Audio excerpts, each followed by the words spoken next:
overall survival benefit of 17.8 months versus 11.5 months. So this approach was being challenged a year back, that there's nothing called as pseudo-adjuvant, so lenvatinib after TACE or lenvatinib after TARE has no meaning. It does not give any survival benefit, but the launch study clearly said that lenvatinib given 1 day prior and then continued after TACE gives a survival benefit both in OS and PFS, and HR ratio being 0.45 and 0.43, which is a very strong hazard ratio giving the survival benefit.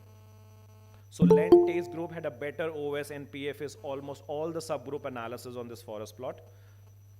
So then this is a phase 3 Himalayan study.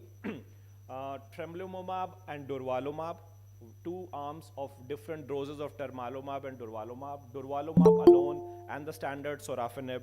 So this study gave that a 36 months overall estimated survival could be 30%. So after 3 years, 1/3 of the patient probably will be alive if this anti-CTL4 and anti-PD-L1 combination is given. So till now we don't have any experience, but yes, as the drugs are available in our country, this would be thing. So summary and conclusion of the first line: gone are the days of single agent TKI. So the upcoming data is of doublet in all solid organ, whether it is lung, RCC, hepatocellular, gastric, esophagus. So everywhere there's a combination of IO plus chemo or IO plus TKI, and so maybe the HCC in next decade may go this way, where we have to use a combination rather than a single agent lenvatinib or sorafenib. So just 5 minutes on second line agents. So very few patients are going to second line agent. I would say probably 5 to 10%. These patients maintain that Child-Pugh A status, and then we might think of another drug, which is regorafenib, which is cabozantinib, which is ramucirumab, or an IO. So we know that nivolumab has been taken back by FDA, and nivolumab is no longer a second-line IO therapy in hepatocellular cancer. So we have three oral drugs, Regora, Cabo, and two oral drugs, Regora and cabozantinib, and the story is same. Sorafenib was a difficult drug, lenvatinib was an easy drug, regorafenib in my practice is a horrible drug. They don't tolerate, lots of mucositis fatigue. The appropriate dosages, 40 milligram, 4 tablets is very difficult. We go in escalated manner, but suddenly the cabozantinib, 60 milligram cabozantinib, the generic cabozantinib and the original cabozantinib, the cost of cabozantinib has come so much down, and it is pretty, not very well tolerated, but pretty well tolerated at a dose of 60 milligram and then de-escalating to 40 or 60 alternate day. So these are the summary of second line therapies. I'll just take 2 minutes more. Celestial trial, cabozantinib, checkmate, keynote, the IO and IO combination. So regorafenib, ramucirumab, and cabozantinib, ramucirumab purely on the basis of alpha-fetoprotein secretor. Alpha-fetoprotein secretor became a predictive response rate in second line agent. So all these drugs, the second line drugs, are being compared with placebo. So there is not one agent compared with another, so it was compared with the placebo, and there are some OS and PFS benefit these second line agents. So then we have Pembro and ipilimumab and nivolumab combination, which have given as a single agent some benefit. So I would say that in first line, choose your drug, choose between sorafenib, lenvatinib, and atezobev combination. If the Child-Pugh is A status, or in India, we extrapolate that Child-Pugh A to early B. So B7, so we are giving these drug in early B. So majority of, so we don't get Child-Pugh A so often in our practice. So choose your patient depending upon viral, non-viral. Please read that Nature paper. And in second line patient, if the performance status is good, the patient is still in Child-Pugh A. Choose between cabozantinib, regorafenib, and if the patient has finances, then nivo ipilimumab combination can benefit for such patients. Thank you so much for your kind listening. Okay. So now I'd like to invite Dr. Reena Engineer. She's the professor of radiation oncology at Tata Memorial Hospital. She's going to speak on role of radiotherapy in the management of HCC. How and who should be treated?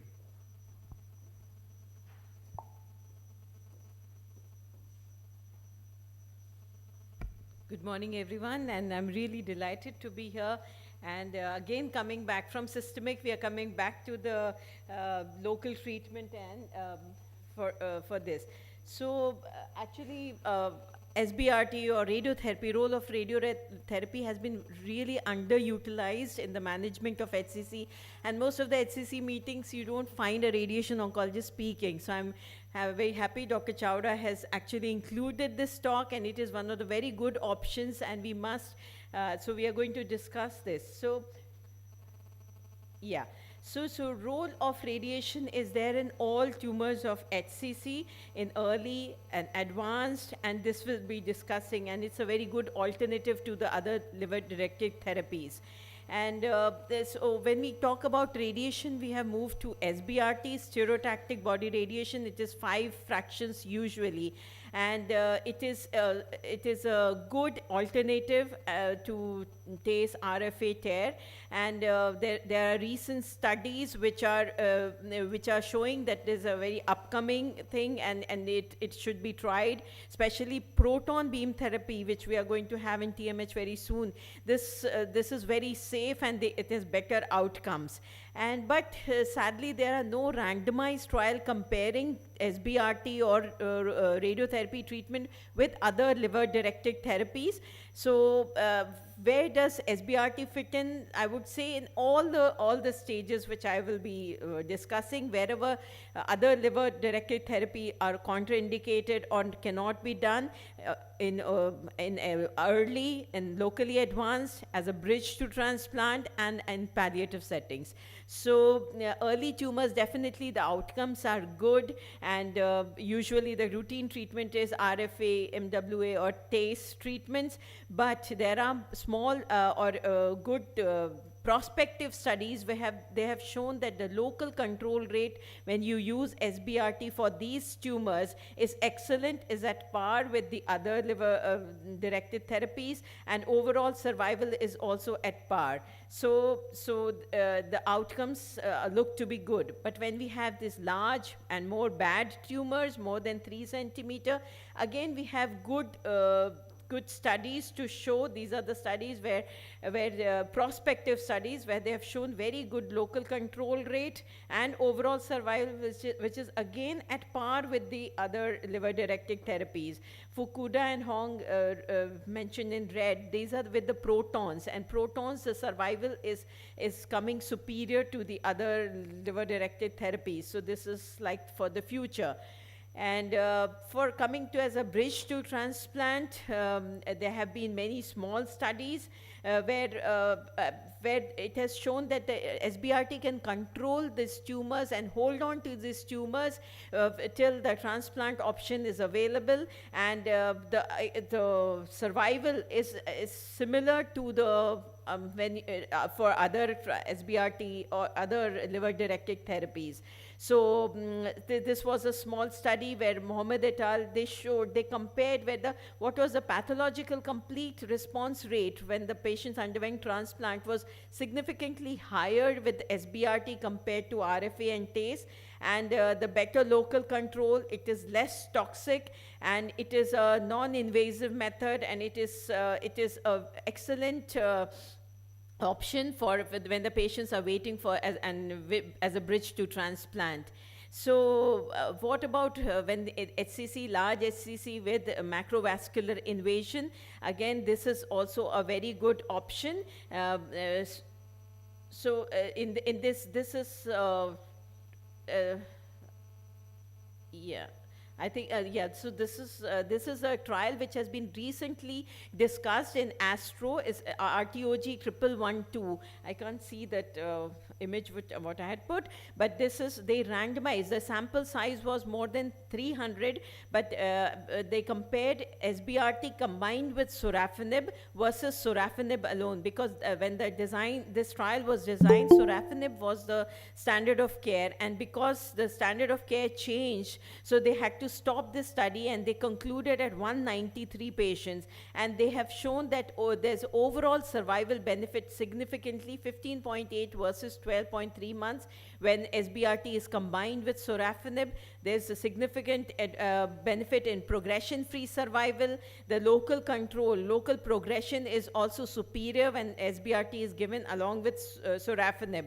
So, and treatment-related side effects were similar in both groups. groups. So now now again there's a new question that with lenvatinib or the new now atezo-bev, what will be the outcomes, which now the new trials are addressing. But this, we know that when SBRT is combined with systemic treatment, this outcomes are definitely superior.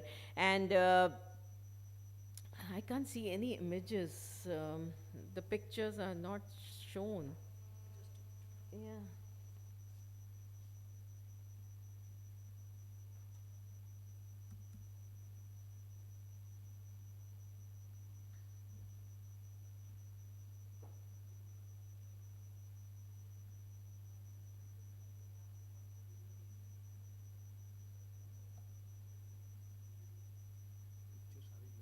Yeah, all the pictures are not being, the images. Uh-oh. Can you, because without pictures, there's no point, yeah? See, again, the pictures are missing. Mm-hmm. Yeah, I have it on the pen drive. Can you, this thing?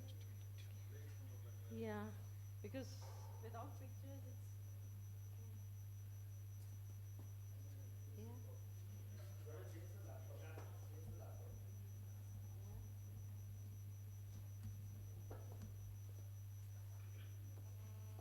Because, which one? Yeah. Just go down. Yes, this one is, okay, again the pictures are not showing. Yeah. Please.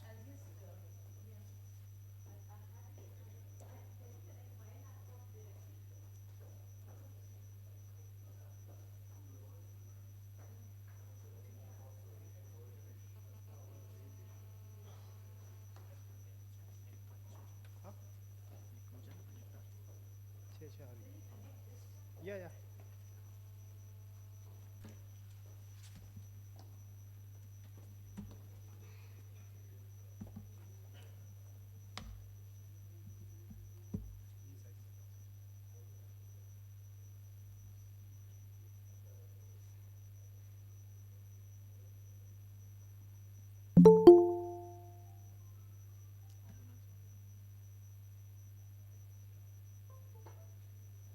Yeah. Okay. Liberty. Where is it gone now? Oh, gee.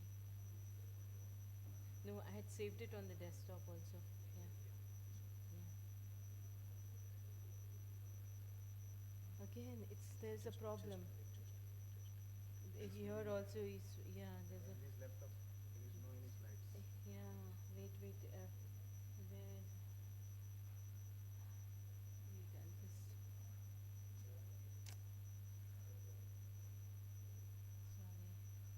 sorry for the,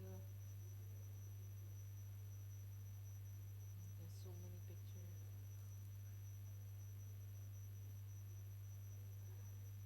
Again, it's,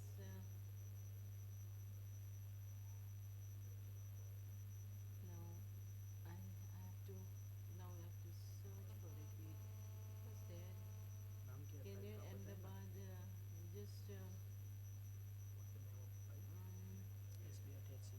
yeah, yeah, give me, yeah.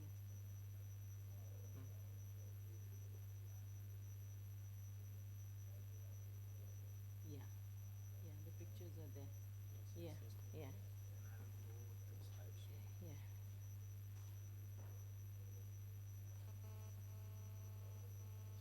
Yes. Yes.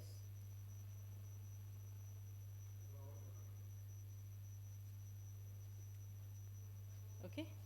Sorry. Sorry for, yeah, so now all the pictures have come. Yeah. So, I was discussing with so this was a RTOG 1112 which has been presented recently by Dr. Dawson from Princess Margaret Hospital, where they have shown that SBRT combined with sorafenib is better. And when these large tumors, these are the photographs from our patients, and so the response of SBRT is usually assessed at 3 months post SBRT, and with PET-CT also you can see the activity goes down, and MRI and PET can be for the response evaluation. And this response we continue to see up to 3 years. So we do imaging, follow-up imaging every 6 months to see how long it can hold. And when we have this large portal vein thrombosis, so we give differential doses so we have to give to this thrombus, we give large doses of 48 gray over 6 fractions, and the rest of the bigger tumor receives 24 over 6 fractions. So because we have to control the median dose to the liver, because they can go into decompensation very fast if the radiation is not well planned. And so right now the indications for SBRT is medically inoperable, or when the RFA or TACE is contraindicated, waitlisted for transplant, and TACE is not feasible, thrombosis of the main portal vein, and post-TACE also either it is refractory or there's a significant residual disease, and local recurrence after TACE. So these are the current indications, and in NCCN guideline, EBRT is actually listed as one of the liver-directed therapies. And what happens when we combine it with TACE or with surgery or the other treatments? So there have been 2 meta-analyses where TACE alone was compared with TACE with radiation, and it was significantly the overall survival, the local tumor response was better when TACE was followed with SBRT. This is another meta-analysis published in 2015. Again, we see that when TACE was followed by SBRT, then the response rate, 1 to 5 year survival, tumor response, both are superior in this meta-analysis. So there is an indication that it is superior. There are not big trials, but this was a small trial of 90 patients where they compared TACE with RT versus sorafenib, and TACE with RT was clear winner over sorafenib in this randomized trial. There is a need for doing more trials where TACE followed by SBRT. We are doing at Tata where we are randomizing and continuing TACE versus combining SBRT after 2 to 3 cycles of TACE. And results, we have almost accrued more than 60% of our patients. So EBRT or SBRT can also be used for downstaging. So when these patients have thrombus, you can give differential doses to the thrombus as well as the tumor, and if the tumor can become resectable. So this was again randomized trial by Y et al. Where they showed that when the patients have thrombus, rather than operating upfront, when you give SBRT followed by surgery was superior, the outcomes were superior, both in terms of overall survival and disease-free survival. And one thing we have to remember that child score matters, the baseline child score. The survival keeps on deteriorating. The outcomes are worse when the child score is higher. So there has been an evolution of RT in the last 2-3 decades. So pre-90, we used to radiate the whole liver, the toxicity was higher. In 90s, again, we had 3D CRT, again, the toxicities were higher. But SBRT is a stereotactic body radiotherapy, which is very focused, and it is a philosophy. You can give higher doses to a small volume, and the rest of the liver can be spared beautifully. So this, you need to have a special linear accelerators, robotics, CyberKnife, all these equipments are required. You need to treat it in the breath hold position. You should have a 4D CT, motion management. All this technology is required. It's absolutely important and essential. And this is how we do the body fix of the tumor. We allow the movement to be minimized to less than 5 millimeter, and this is how we can target with high precision. And this is our outcomes which we had analyzed in 2015, that when the TACE is done, they have very good outcomes followed by surgery. But radiation referrals are typically very big tumors which are not amenable for TACE, or they have the macrovascular embolization. So we have treated such big tumors. Even you can treat up to 20. Size is not the criteria, but how we calculate FLR, the spared liver volume should be 700 cc or more. So this is the kind of responses we get, and high doses are decided as per the volume and the liver spared. And we have published our data where we have given good outcomes, and we don't give concurrent sorafenib, and this very low incidence of liver decompensation. There's a temporary drop in the child score of 2, but then these patients, most of them, they recover. Another very interesting point which is coming, which will be, I feel, for the future, where they now immunotherapy with SBRT is, like, we are seeing many more publications with abscopal effect. So the tumors, abscopal effect is when you treat the local tumor, the metastasis also disappears. And this is being reported more and more in literature. And this was another study where they gave immunotherapy with SBRT. And again, it is a match pair analysis. Compared to TACE alone, the outcomes are much more superior. So take-home message is SBRT is an emerging modality. It is underused. It should be used more in appropriate cases, and it can be used across all the stages, early to late. And recent trials are giving very good local control from 68 to 95%. And it is a good alternative to other liver-directed therapies, encouraging results. And RT dose escalation is also being tried. And synergistic effect with immunotherapy is very, very exciting and promising in future. And it should be practiced only in the centers where this technology is available. Thank you so much.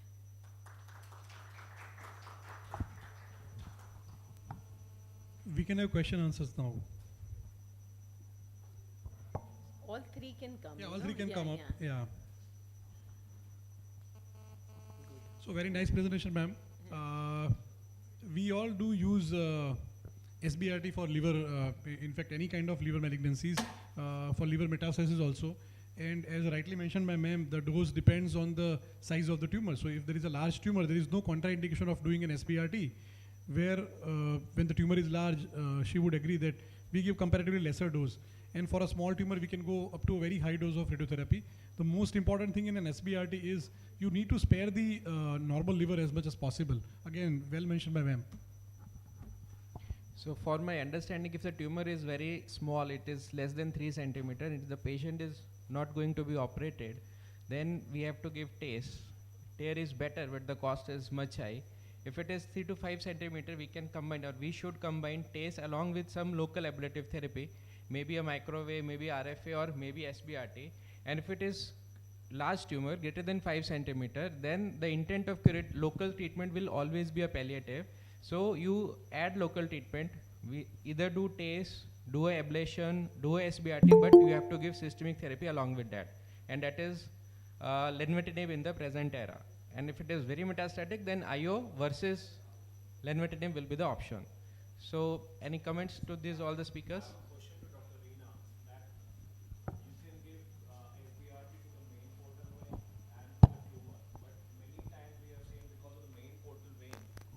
The liver is decompensated. We don't have any option. It's child book B going towards C as well. And as soon as we give SBRT to the thrombus, the tumor thrombus, the child book status improves. Yes, the chances of recanalization in literature has been reported from 30% to 60%. There's a paper published by Medanta Hospital also where they have they have done TARE also along with it, and the patients have gone for liver transplant as well. So the chances of liver recanalization are better with SBRT.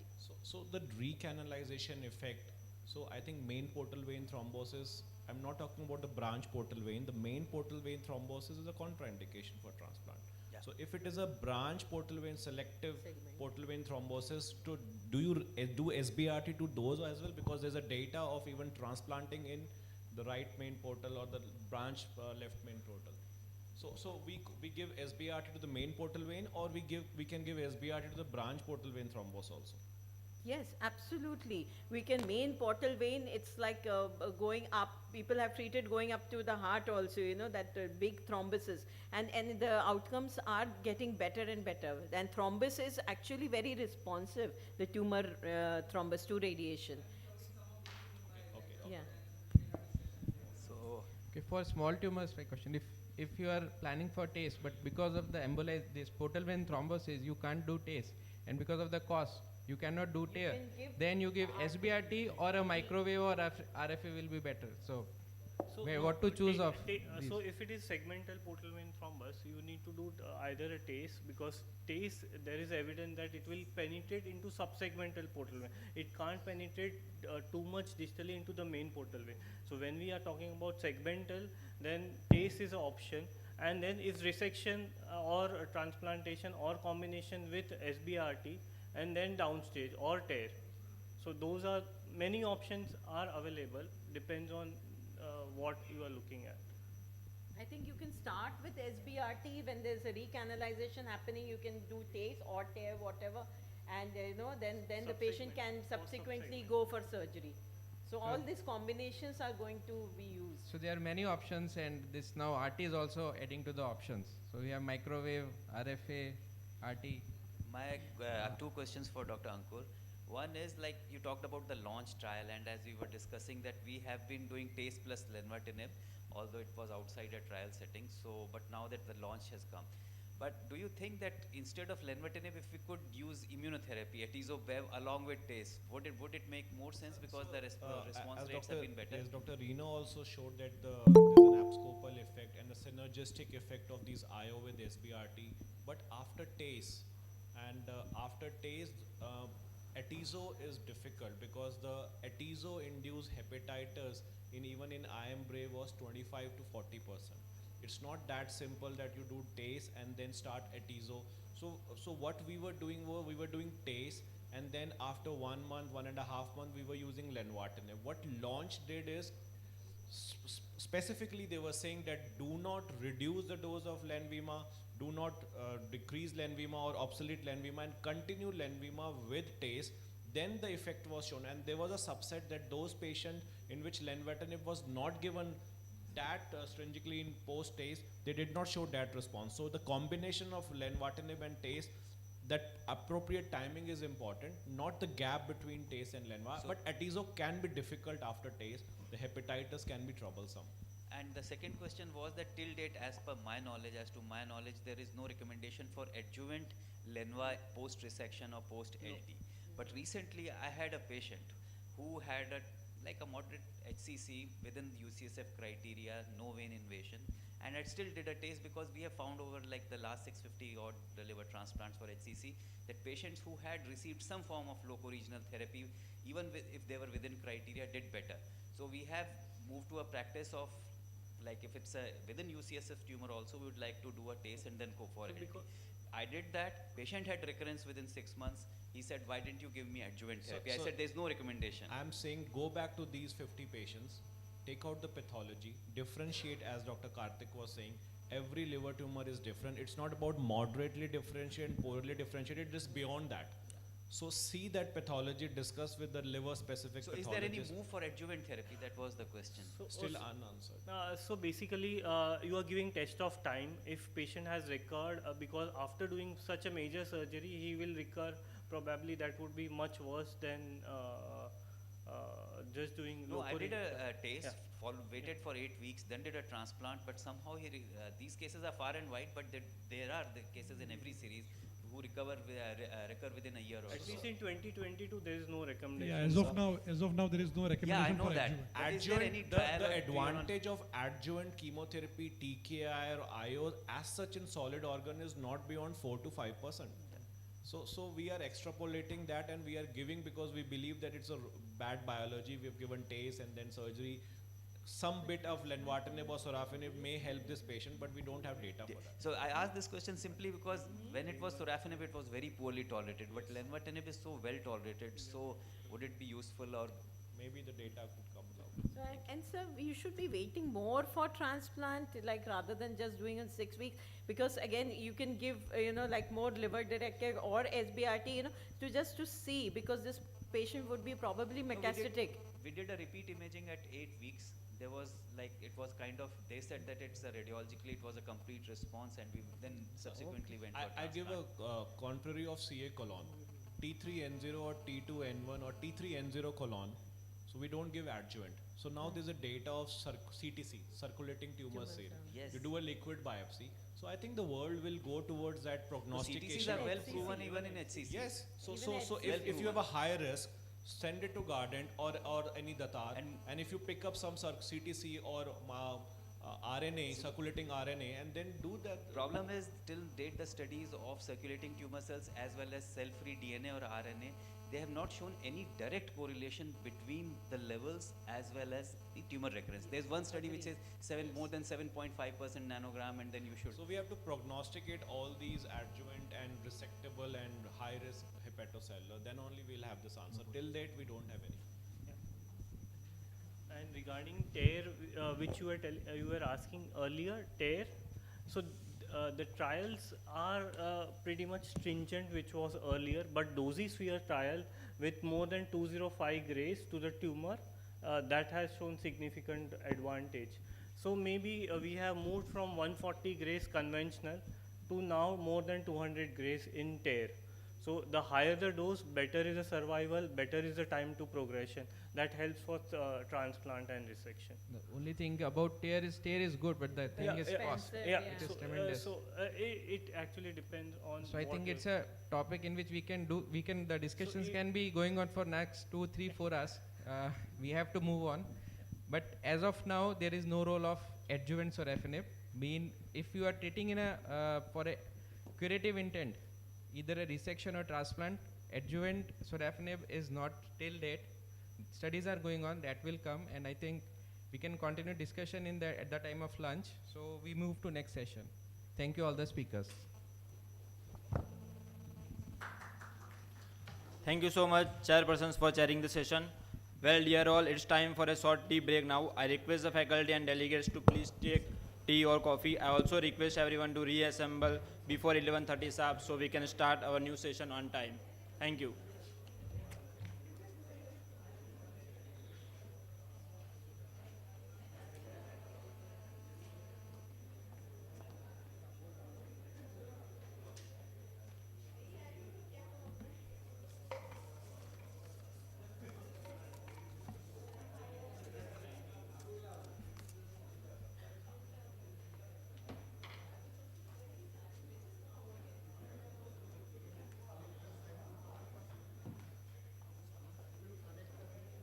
Connect me, please. क्या मतलब okay ले लें जरा जाना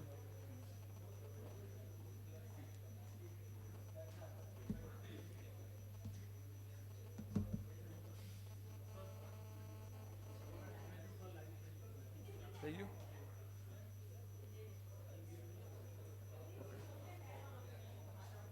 चला लगाओ इधर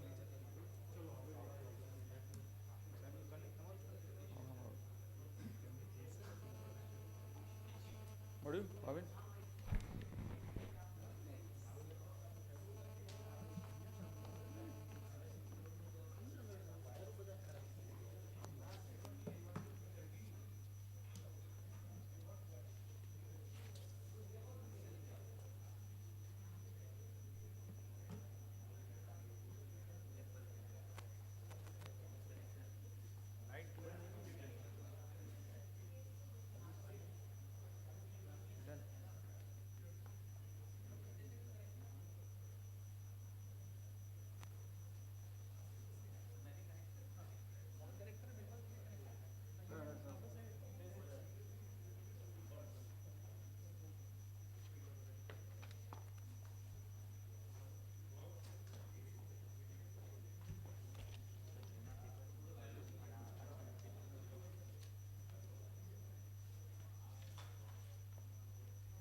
તો રહેવા દો જેમ એટલે છે એમ અત્યારે ના કરશો કંઈ રહેવા દો અત્યારે ફોર્જન તો ફ્રી પછી એ મને પહેલે કહે ને તો હું ના પાડું એટલે એ વસ્તુ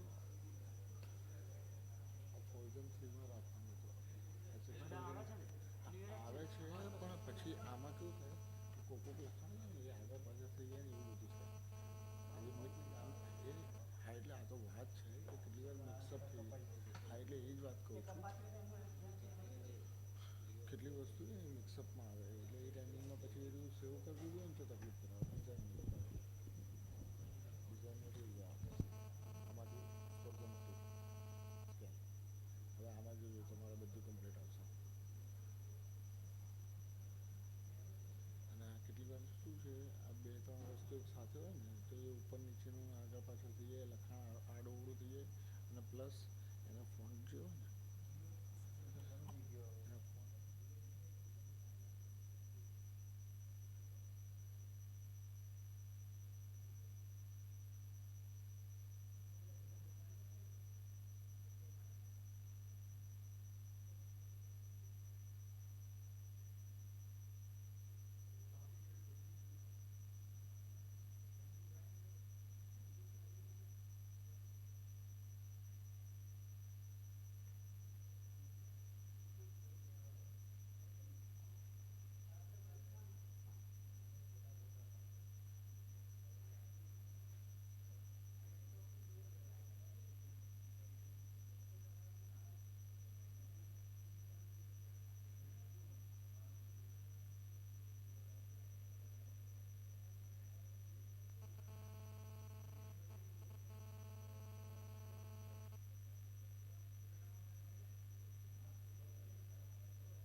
Welcome again. We now move on to next very interesting session, which is on resection and transplant option for hepatocellular carcinoma. There are 4 topics of 15 minutes each, and discussion is at the end for 10 minutes. For the chair the session, I would like to invite Dr. Vaibhav Sutaria sir, who is liver transplant surgeon in IKD Hospital, Ahmedabad. Dr. Manish Gandhi sir, he is senior surgical gastroenterologist in SIMS Hospital, Ahmedabad. Dr. Hasmukh Vora sir, he is surgical gastroenterologist in SVP Hospital, Ahmedabad. And Dr. Kaushal Anand sir, he is GI and HPV surgeon in Ahmedabad. Please join us, respected faculties.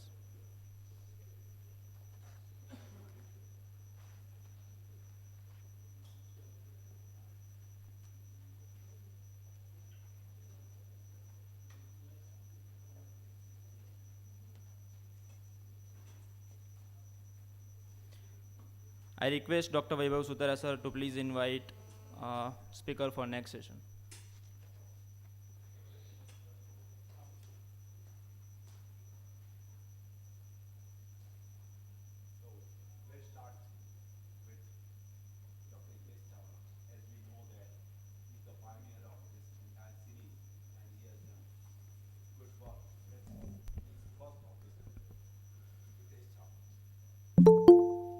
Good morning, everyone. I once again invite all of you for Liver Update 2022. The theme is HCC. I hope all of you are enjoying. So I'm going to briefly talk on basic aspects of surgery for HCC. As you know, it's a very common cancer that we come across and is a common cause of mortality related to cancer. So as a surgeon, it is very important to understand how is the liver, because most of the patients who have HCC, they have on the background of liver cirrhosis. So this is very important. It may be because of Hep C, Hep B, alcohol, or NASH, which is discussed in the morning sessions. So whenever we see a patient of HCC, we must always think that how is the liver? This is most important, because most of the patients will have some or other problem. If you don't treat these patients, the overall survival is dismal.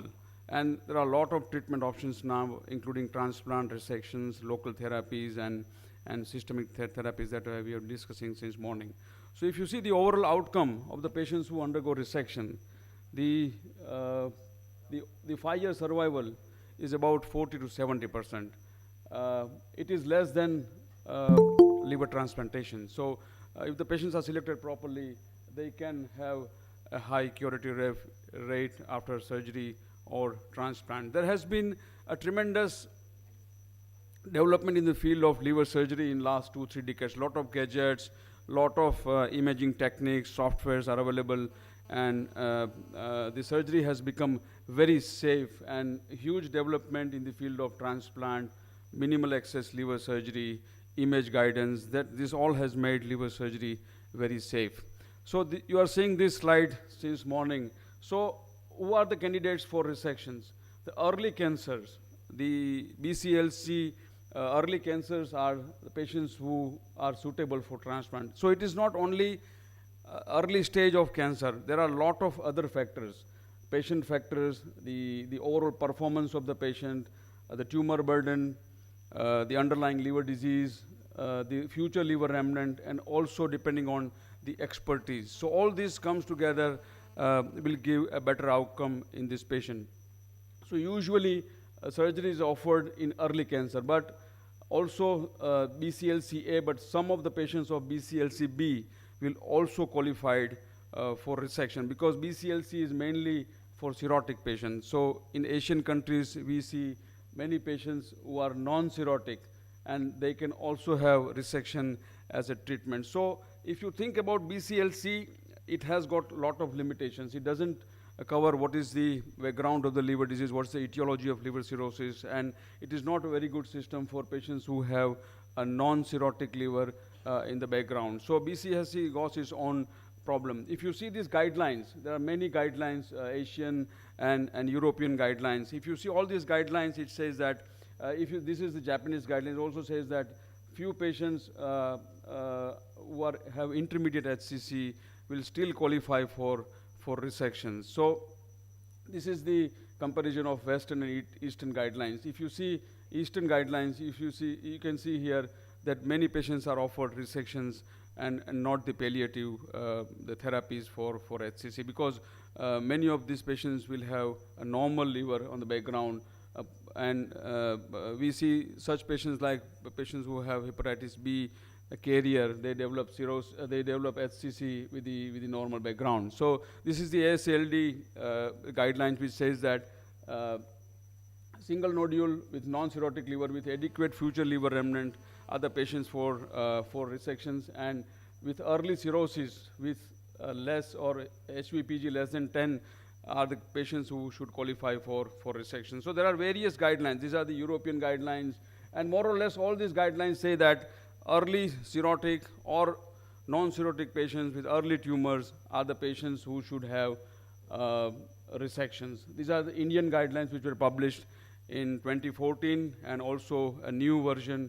was recently published in 2019. It also says that the early cancers with adequate future liver remnant, minimal portal hypertension, HVPG less than 10, platelet count more than 1 lakh are the patients should have surgical resection. So broadly, a solitary liver tumor without vascular invasion, preserved liver function, adequate future liver remnant with minimal portal hypertension, and depending on the expertise of the unit are the indications. As a preoperative workup, we do a liver function test, coagulation profile, we see platelet counts. A CT volumetry is very important before surgery. We should know how much liver we are going to resect. And also a fibroscan is done nowadays. A patient should be child's A or early B. Upper GI endoscopy to see for varices. HVPG is not routinely measured. There are centers who do HVPG. We don't do it routinely. It has got its own problem. And ICG test is also not routinely performed. It's more seen in the Japan and other countries in the eastern part, who they perform it, on a regular basis. I think there are very few centers in India performing ICG.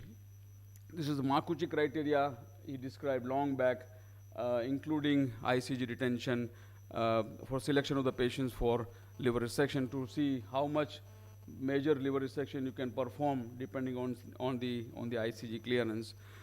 So patients who should not have resections are patients who have extrahepatic disease, bilobar, multicentric disease, child C, HVPG more than 10, involvement of the bile duct, portal vein thrombosis, IVC thrombosis, and if there is a poor performance status, these are the patients who should not have resections for HCC. So the principles are to expose. Usually we put a Mercedes incision, which can be done with a midline incision or a subcostal incision.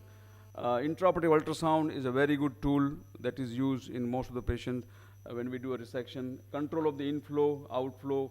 We have to preserve the bile duct, then parenchymal transaction using various techniques of cheliclysis or a CUSA or whatever technique we are using.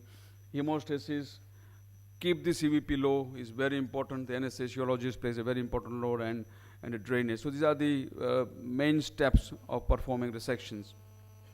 Regarding increased resectability, portal vein embolization, TACE plus portal vein embolization, and these are some of the way we can increase FLR in the patients who are undergoing resections. So, as it was already discussed about the TACE, you can see this is the portal vein embolization which is performed preoperatively. For HCC, it's very less frequently used, but it's mostly used in metastatic disease, because most of the patients will have underlying cirrhotic liver, and the hypertrophy after portal vein embolization may not be that much to get suitability for resections after this. So TACE alone or TACE plus portal vein embolization, if you perform as a preoperative downstaging, it gives a better outcome in such patients. Another is ALPS, is not that frequently used, but it can still be used to increase future liver remnant for the patients who undergo resections. The major goal is to have at least 1 centimeter margin, and there has to be a good functional vascular liver remaining behind. And it is said that if you do an anatomical resection, the patient will have a better outcome compared to a non-anatomical resections. So this is an anatomical resection showing the right hepatectomy, and this is a non-anatomical resection or a wedge resection. So it is said that the tumor thrombi, it travels through portal vein, and if we do a non-anatomical resections, these patients develop recurrence early. So most of the series, it shows that anatomical resection is better compared to a non-anatomical resection. It is seen in many series, and they have clearly shown that anatomical resection is better than non-anatomical resections. Regarding laparoscopic surgery, Dr. Shalin is going to speak in detail. I'm not going to go. And also robotic surgery, they are performing routinely now, even donor hepatectomy. So it will be covered separately. So the overall results of liver resections or the recurrence will depend on the background of the liver, vascular invasion, multicentricity, size of the tumor, preoperative alpha-fetoprotein level, diffuse tumor or dedifferentiated tumor, or adulteral nodules, infiltrating tumors, margins, and also the operative techniques. This all will define how are going to be the outputs. Broadly, if you see most of the series, the 5-year survival is about 40 to 70%, and most of the patients will develop recurrence at the end of 10 years. So the recurrence is high compared to transplant patients. Regarding large HCC, it is not always a contraindication. Large HCC means HCC more than 10 centimeter. It is also safe and effective option for liver resection.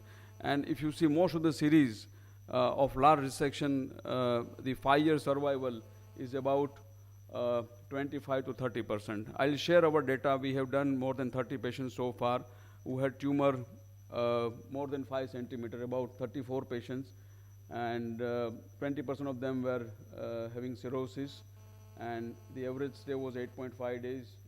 The mortality was 2.9%. These are the different resections that were performed in these patients. And if you see the overall survival for 1, 2, and 3 years was 69, 53, and 23%. So even large HCC with a good future liver remnant, normal liver, is a good option. We get such large number of such patients who have normal liver on a background. Even repeat hepatectomy is described in the future. Dr. Bhavin is going to present a few cases where patients are offered a repeat liver resection. They don't opt for transplant, or the other therapies are not suitable, can have a repeat liver resection for HCC, just like metastatic disease. The criteria is there has to be a single HCC at the first time, disease-free survival, disease-free interval should be more than 1 year, and should not have vascular invasion. So these are the patients are suitable to undergo second liver resection. So to summarize, I would say that there has been a significant progress in the field of liver surgery in last 2-3 decades, and a huge development in the diagnosis, a lot of technological advancement, good post-operative care, and it has become a standard of care, and the 5-year and 3-year survival has significantly improved. Minimal access surgery, laparoscopy and robotics is coming up in a big way in resection as well as for transplant. Resection can be done in selected group of patients, and it is important to know the biology of the tumor. It's key, and also as already described, a multidisciplinary approach, a tumor board decision is very important when we decide a treatment option for any patients with HCC. Thank you.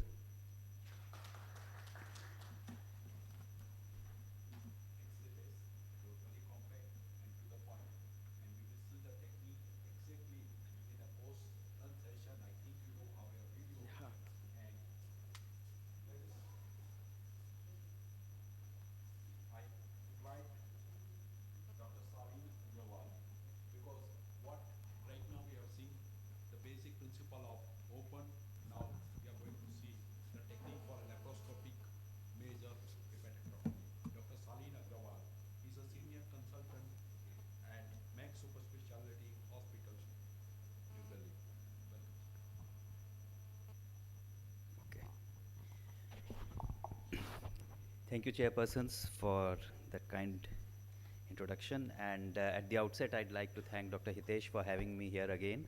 Last time I visited in the pre-COVID 2019, and I still remember that was a meeting on Alps. So you keep on changing the topic every year, and that's a very good thing. So The topic assigned to me today is to talk about the technique of laparoscopic major hepatectomy.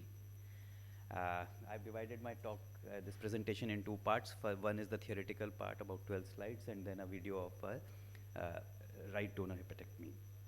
So starting with a brief historical background, the first laparoscopic liver resection, which was a non-anatomical, was performed in 1992. This was followed, and as with every technology or technique, it keeps on advancing as people take more interest in it. 93, it was a left lateral resection. This was followed by a left hepatectomy. As the degree of difficulty, you can see, keeps on increasing with every passing years. And then the first series of major right hepatectomy was published in 2004.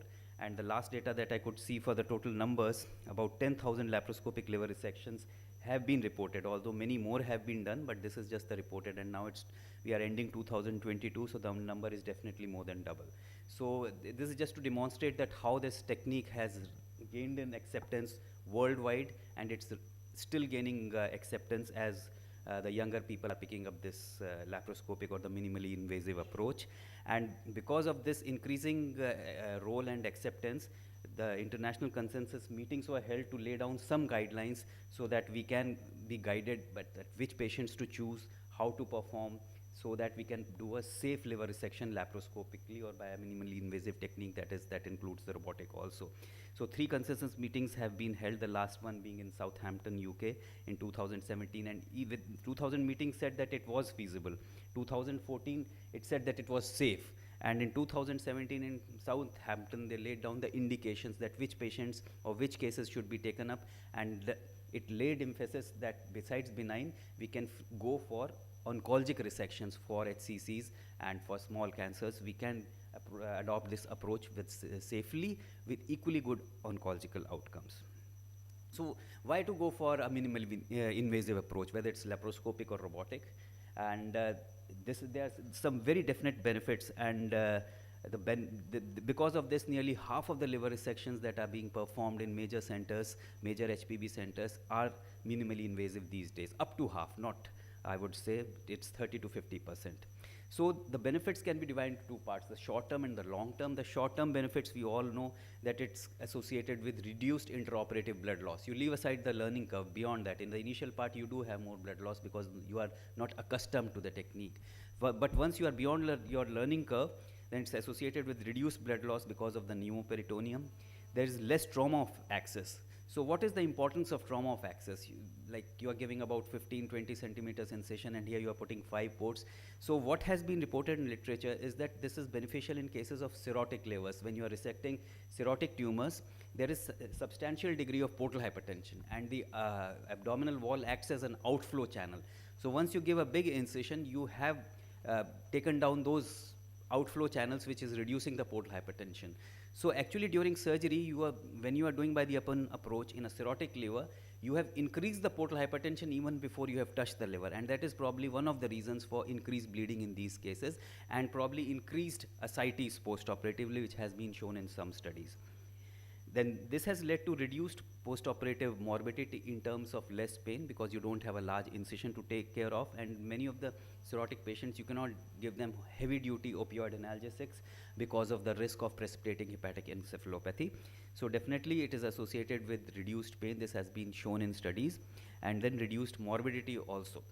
I'm not very sure about that, but there are studies to support that reduced ascites, reduced post-resection liver failure has been reported after this laparoscopic approach.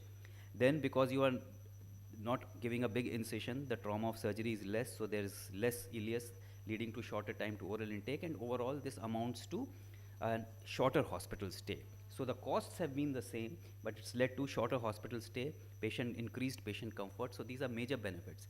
And then we come to the long-term benefits. That's basically the oncological outcomes. When you are resecting laparoscopically HCCs or the cholangio-CAs, it has been clearly shown that the oncological outcomes in terms of overall survival, the progression-free survival, remain the same, because you can get equally good margins, and because of better visualization, you can do a good resection with good oncological, following all the oncological principles. But there are certain challenges. That's why, while laparoscopic surgery has picked up for all the other fields of GI, gastrointestinal surgery, whether it's oncologic or non-oncologic, laparoscopic liver surgery has been slow to pick up. And that's because there are certain major challenges. And those challenges I have divided into these outlined here. That is, one is difficulty in reproducing the steps of open surgery.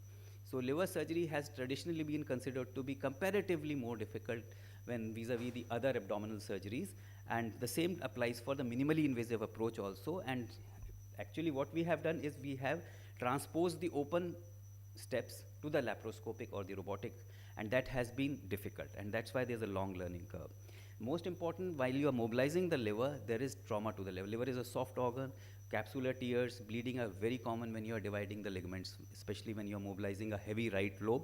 And I've experienced that in the initial part of your learning, you end up with a lot of trauma. And I have done it, and many patients we have converted to open just because of initial trauma while mobilizing the right lobe of the liver. Then the next difficulty faced is during liver transection. Transection again has to be learned slowly with a lot of patience, and in my personal experience, and many of my colleagues also vouch for that, that the CUSA is the best approach, although harmonic is being used equally by many surgeons and equally often. But transection is associated with bleeding, especially when you are doing a hepatectomy, you have donor hepatectomy, you have to preserve the draining veins, the segmental veins, the segment 5, 8 veins for reconstruction on the bench, which again is a difficult proposition when you are doing it by the minimally invasive approach. Then access to the superior segments is difficult, like segments 4A, 7, 8, when you are planning an isolated resection for tumors localized to these segments. The access to these segments, whether it's the laparoscope or the robotic, although robotic makes it easier, but in laparoscopic, the access to these segments is really tough. So you cannot see these tumors as good as you can see the tumors located in the lower segments.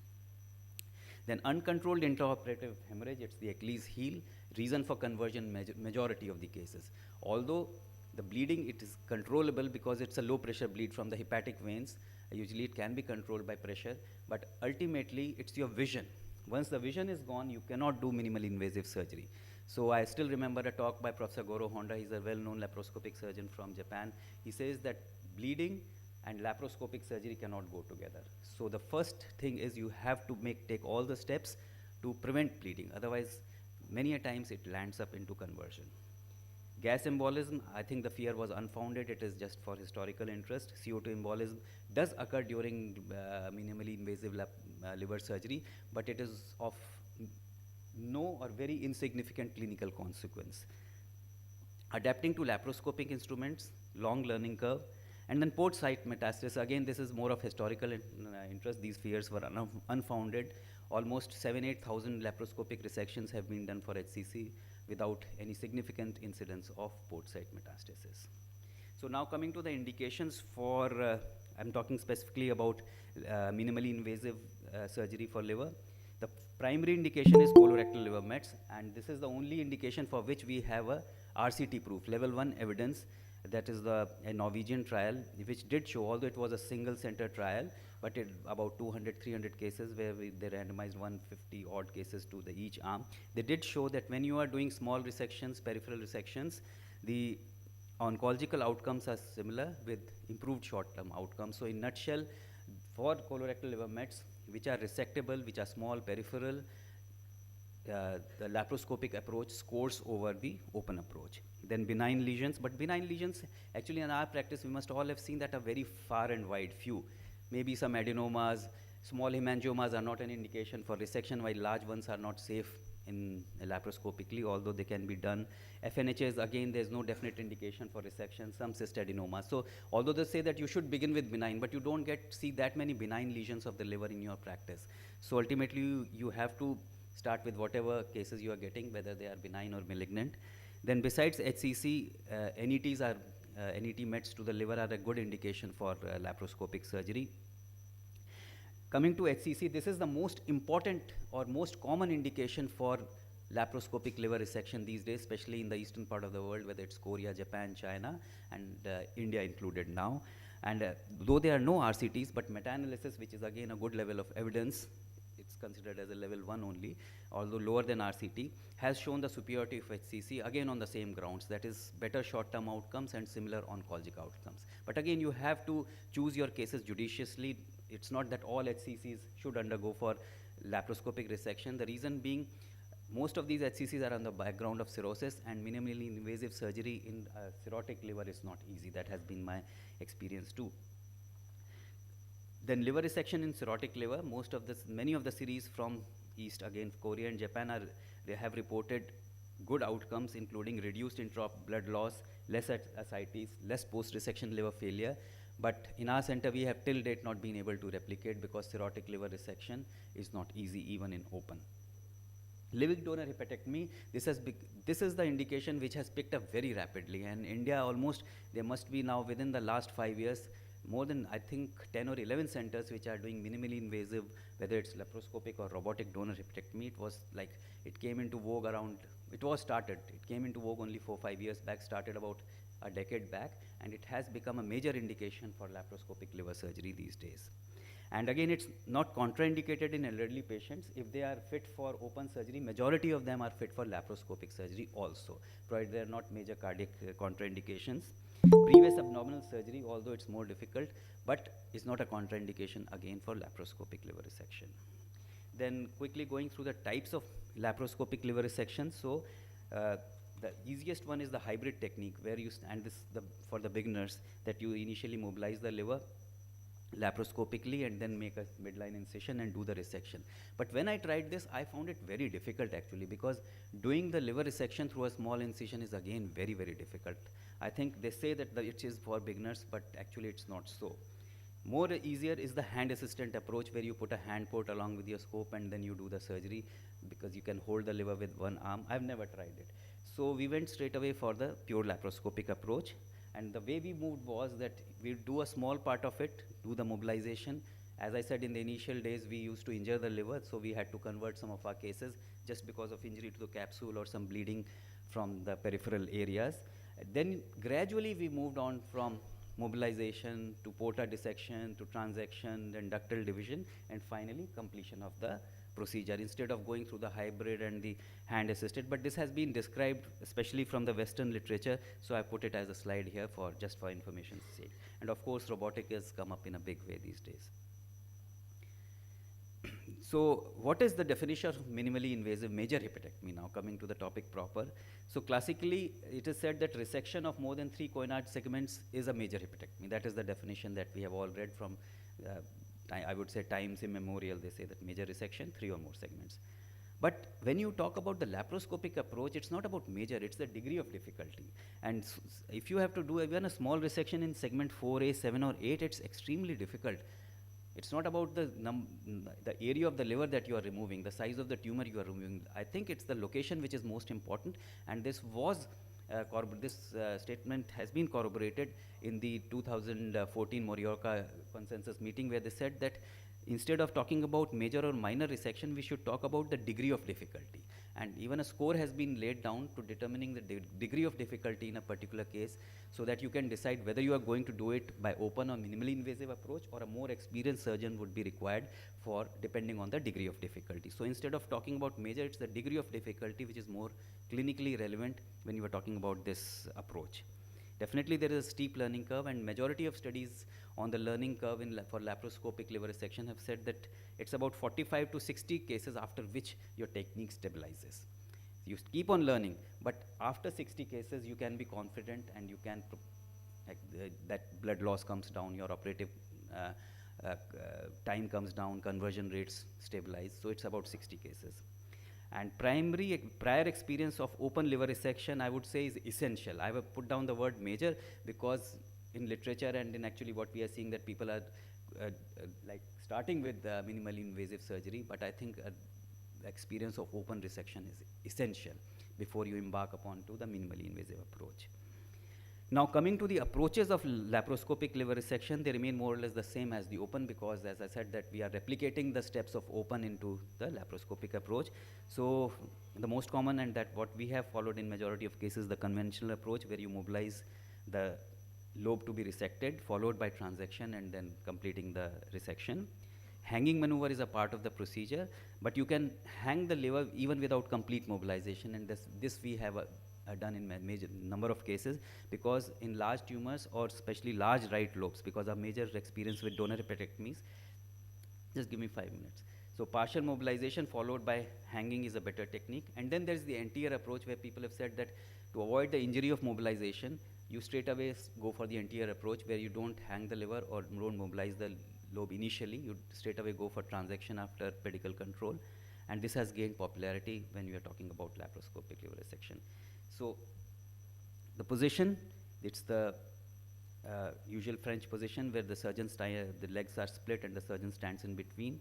Then the head up 15 degrees and right side up. 5-port technique we are using, so 2 10 mm ports, 1 at the umbilicus, 1 at the epigastrium, and 3 5 mm ports, as I have depicted in the right and the left mid-clavicular lines, and 1 port in the right anterior axillary line. And the steps remain the same, that is division of falciform ligament, mobilization of the right triangular ligament for the right lobe, control of the inferior hepatic veins, followed by hanging, dissection of the calyx, division of the cystic artery and the duct, hilar dissection, looping of the right portal vein and the right hepatic artery, lowering the hilar plate, followed by the delineation of the ischemic line. ICG is helpful in such cases. Liver retraction by the rubber band technique, which I'll show in the video session. I'll add it to the video session. Parenchymal transaction, combination of harmonic and CUSA, that is our approach. Then the division of segmental hepatic veins, that big segment 5 and 8 between hemlock clips. Division of the right hepatic duct, followed by the clamping and division of the RHA and right portal vein. Lastly, it's the division of the right hepatic vein, and after that, it's the division of the hepatocaval or Makuchi's ligament, and then the specimen retrieval. So, Dr. Hitesh, if you allow the video, can I play it in the, because here I've finished with my time in the video session, because you said we can accommodate a video later on. So just this is the second last slide, because it's very important, the bleeding control in laparoscopic liver resection. So as I said, it's the bleeding is the enemy of laparoscopic surgery, but it still happens. So what are the techniques? So it's basically increasing the pneumoperitoneum. Magnification definitely helps, and in my experience, 3D is a very good tool for laparoscopic liver surgery, if you have 3D endoflex vision. Inflow control, especially in cirrhotic livers, we do Pringle's maneuver, but not in donors, but it has been widely adopted and recommended. Low CVP, it's of questionable value, but yes, if bleeding is occurring, then you do reduce the CVP because it has its disadvantages also. And then reducing the airway pressure by brief pause of ventilation has been recommended from the anesthesia side. Energy devices, I don't think, and there's no recommendation that one scores over the other. It's your choice and your comfort with a particular energy device. And then combination of techniques may be helpful. Our experience, it's mainly with donor hepatectomies. We have done about 120 donor hepatectomies, of which most of them have been right lobe. The liver resections for non-donor indications have been fewer, but we have done most of the simpler resections like segment 4, 5 left lateral and a single right hepatectomy. We use the Olympus 3D endoflex system. Pringle maneuver is used occasionally, as I said. CUSA is the energy device of choice for us, but challenges still remain. Transaction in a frank cirrhotic liver is very difficult, and I must admit that I have not been able to complete any major cirrhotic liver resections completely laparoscopically till date. Glisonian approach has been recommended for pedicle control, but again, we use the conventional technique of isolating the artery and the vein separately, and then transaction of superior segments is also very difficult. So I would end the slide part of my presentation here, and I think that I've got a 6 minutes video which I can play just in the interest of time. Thank you so much.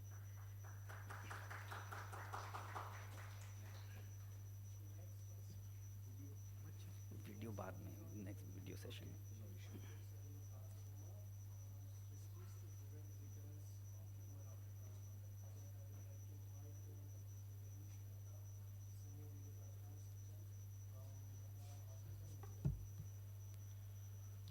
So would like to thank Dr. Hitesh for inviting me, and good to be back in Ahmedabad. So can we have the lights dimmed, please? So again, the topic given to me was how do you reduce the recurrence of HCCs in once you decide to do transplant these patients. So now we need to understand that HCC is the commonest cause, probably the 4th leading cause of cancer-related mortality. It has been there since last more than 50-60 years, and transplant has been projected as one of the ideal cure for patients who have HCC with a background cirrhosis. However, the initial reports were a bit disheartening, and the outcome or the 5-year survival was much poorer. Most of the reason was an early recurrence, and that is why things did not fall in place in the early initial experiences. So then Milan's criteria had come up. We all know these criteria where there's a single nodule of less than 5 centimeter, or there are 2 or 3 lesions, each less than 3 centimeter with no extrahepatic metastasis, no vascular invasion. So we all know about this Milan criteria, but there are many who now advocate that these criteria are very, very restrictive and we need to change these criteria. So that's the idea we have put up this slide. But when you look at the rate of recurrences, if the patient is transplanted for within Milan, then the rate of recurrence is much lesser than, that is 8%, as compared to those who were transplanted or who had beyond Milan criteria, the HCC. So now what is the pathophysiology of the recurrence? We need to understand that there is a possibility that there could have been occult metastasis or occult lesions which were probably missed at the time of initial evaluation. So these lesions have come back later, and this is much more applicable to non-transplant scenario where people go ahead and do a liver resection or try to do the loco-regional therapy or treat with microwave ablation or radiofrequency ablation. The other reason specifically during transplant is engraftment of the circulating tumor cells which are released. You are going to handle the liver with obviously the tumor, and these can actually lead to a lot of tumor cells which can go into the circulation, and they can migrate and engraft in multiple organs, and they can eventually come back into the new liver which is implanted. So when you look at the rate of recurrences in liver itself is about 40 to 70%, and non-liver sites, that is lung, bones and adrenals, are the commonest next sites where the metastasis is as high as 50 to 70%. Most of the time you tell your patient, because when the patient comes to the OPD, what is the likely chance of recurrence? So usually first 2 to 3 years, then the next hurdle or the obstacle is at 5 years, and once they cross 5 years, usually the chances are near negligible for HCC recurrences. But we have seen patients coming back with HCC within the very first year as well. So how will you prevent these recurrences? One is your selection. Now, what would you want to select? You want to select a patient who has got a low baseline levels of circulating HCC before liver transplantation. You decrease the peri-transplant release of these tumor cells, preventing the engraftment of the circulating cells which were there of the HCC cells in the liver, use of anti-cancer therapy, and tumor customized immunosuppression. So coming to the selection criteria, the aim is to select the candidates who has got a low risk of developing any extrahepatic disease. There are high levels of preoperative microscopic circulating HCCs. If that is present, then it's a poor prognostic factor. But how do you find out this? So most of the way to look at this is surrogate markers. And what are those surrogate markers? You look at the size. These are the markers which are readily available. You can't go and look at the number of circulating tumor cells as of now. So the surrogate markers are size of the tumor, the number of the tumors, and any macrovascular invasion of these HCC within the liver vessels. Then patients with radiologically detectable liver vessel invasion, obviously that is macrovascular invasion, should be excluded. Though the criteria like Milan are restrictive, and most of the transplant centers have actually moved beyond Milan criteria, but they are still good at predicting the recurrence. So if the patient has got a transplant done for within Milan criteria, the recurrence rate is much lesser as compared to those who have been selected for beyond Milan criteria. Now again, that's what the next also I've said, expansion of this criteria. Again, a lot of people have moved beyond, but the recurrence rate is much higher. Biological surrogate markers are required to be added to understand what is the rate of recurrences. So there are various strategies which combine the tumor burden and the assessment of response to the pre-transplant loco-regional therapy. Now, why loco-regional therapy come into the picture is, again, more than anything else, it is the biology of the tumor. That's what it has been discussed over the last couple of hours, and we all say that loco-regional therapy is an important modality to understand. So if you treat, it's a sort of a self-selection way out, where if the patient has been treated with loco-regional therapy and if the patient is downstaged, then there is a good chance that this patient will have a same response in terms of survival, in terms of recurrence, to those who had primarily been selected for within Milan criteria.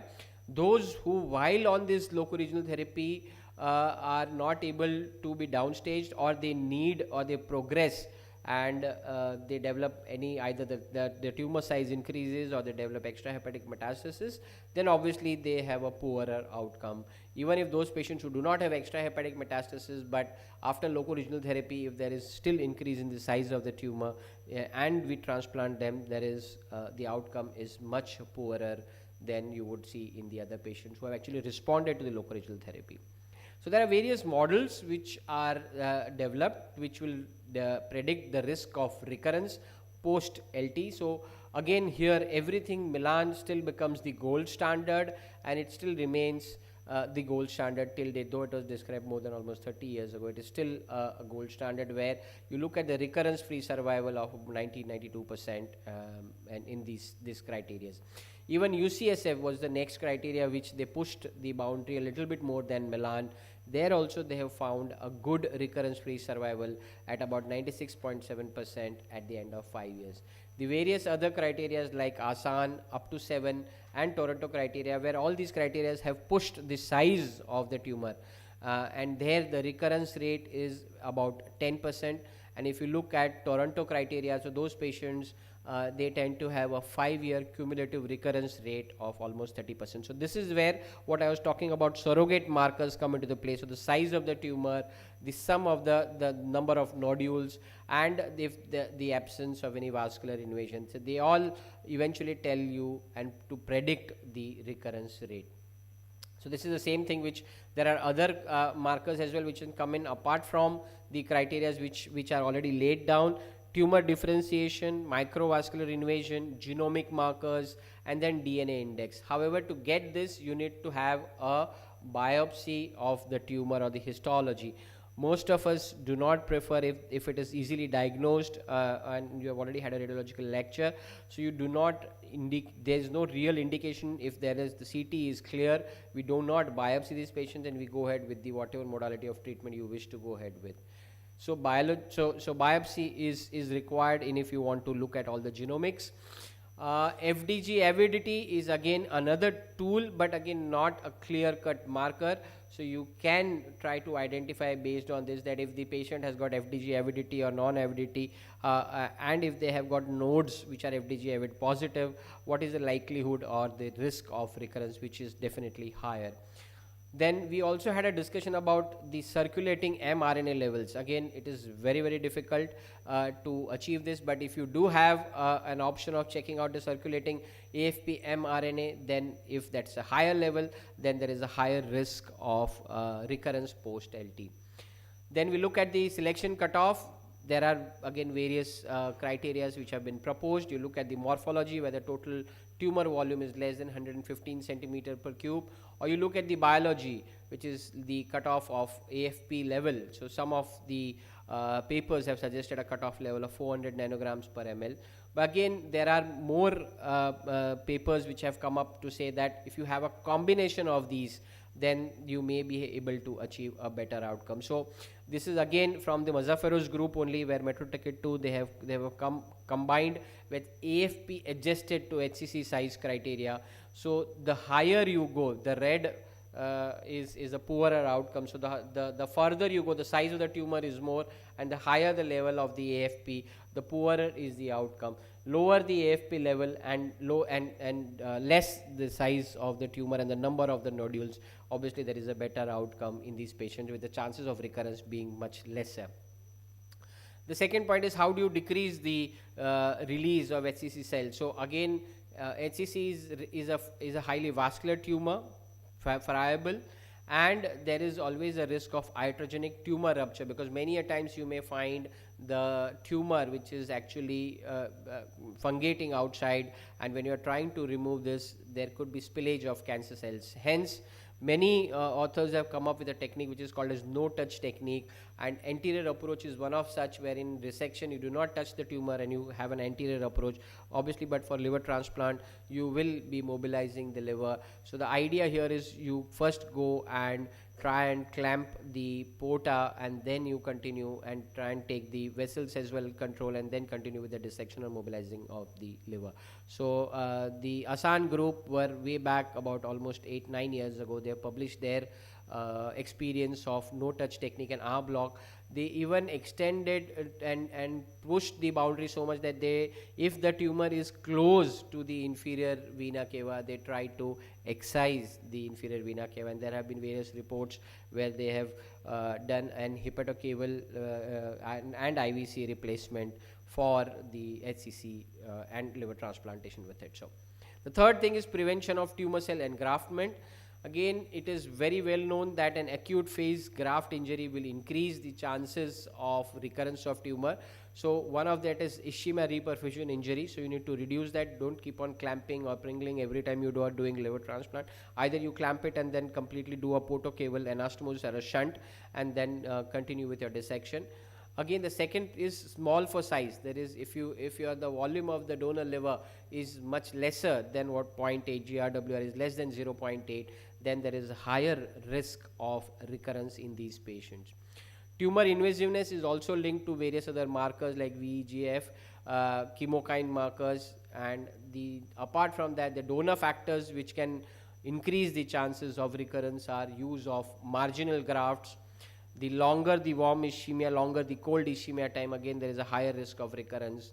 Age of the donor, higher the age of the donor, higher the chances of recurrence, and obviously higher the grade of steatosis, the risk of recurrence would increase, because that would again lead to an increased chances of ischemia reperfusion injury.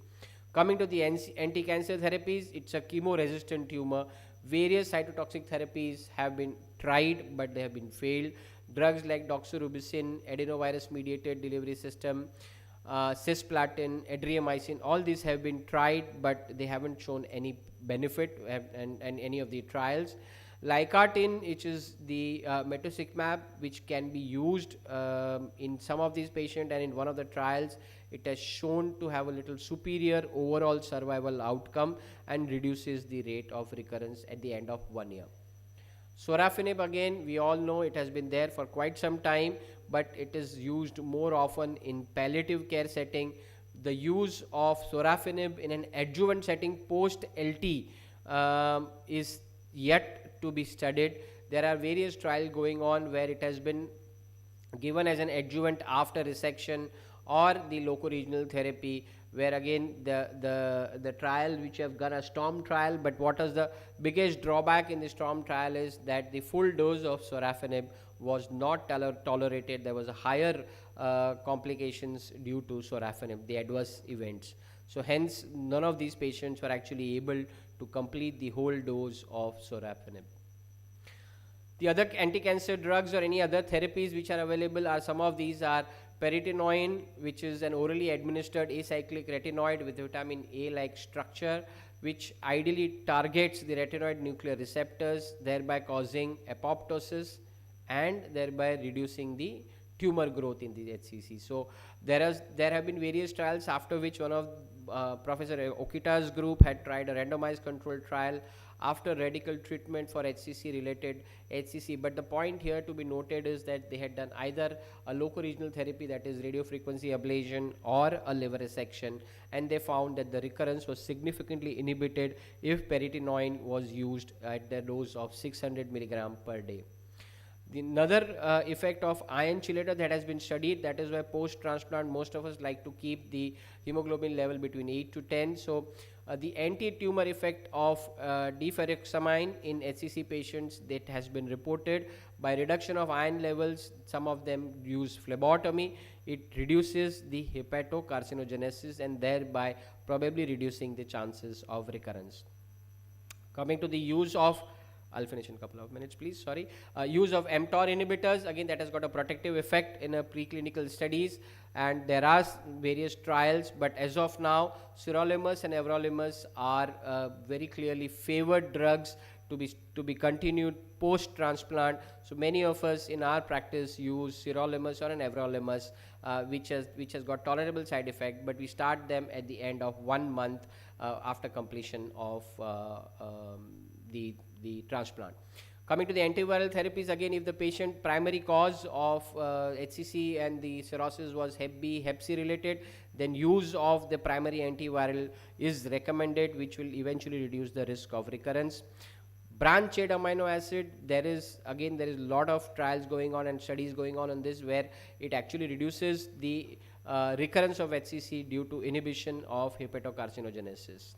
Another drug is heparinase inhibitor, which reduces the recurrence rate by inhibiting the heparin sulfate degradation, thereby preserving the integrity of the extracellular matrix, suppresses the release of angiogenic and fibroblastic growth factors from the extracellular matrix.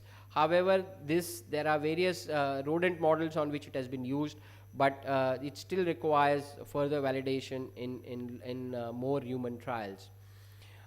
Coming to tumor customized immunosuppression, again, we all know that if you immunosuppress this patient much more post-transplant, there is a higher risk of developing cancer. So what happens is, the reason being that your immune response would be against both.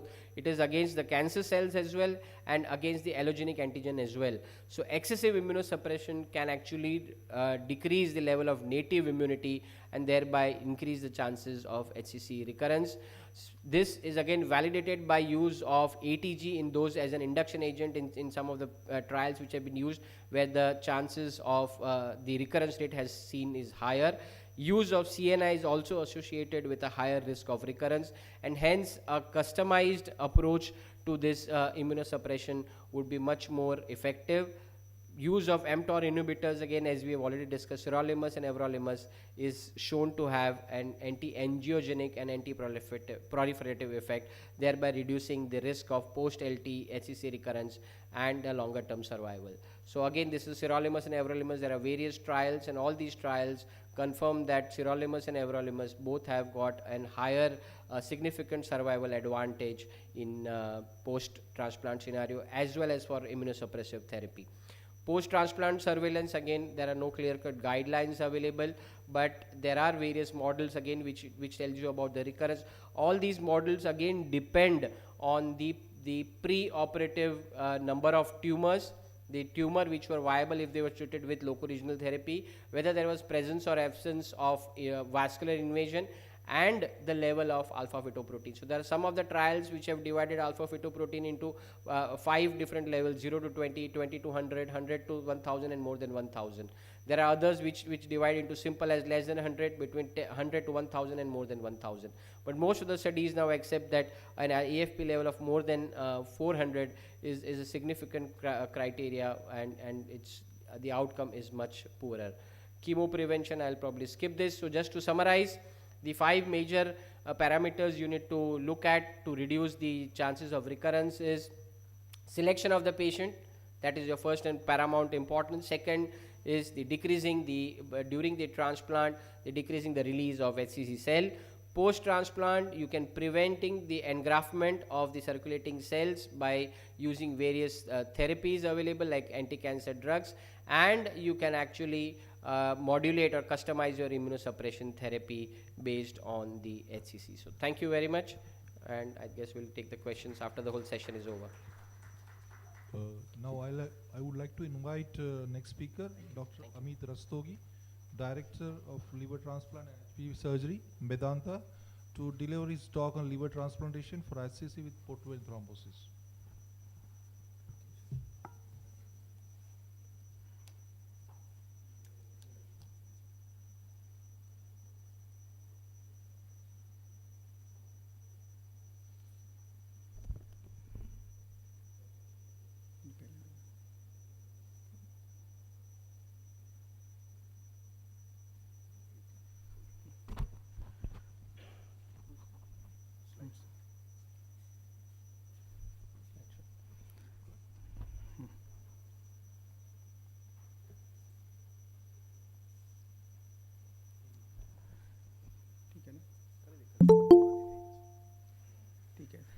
Thank you, Hitesh.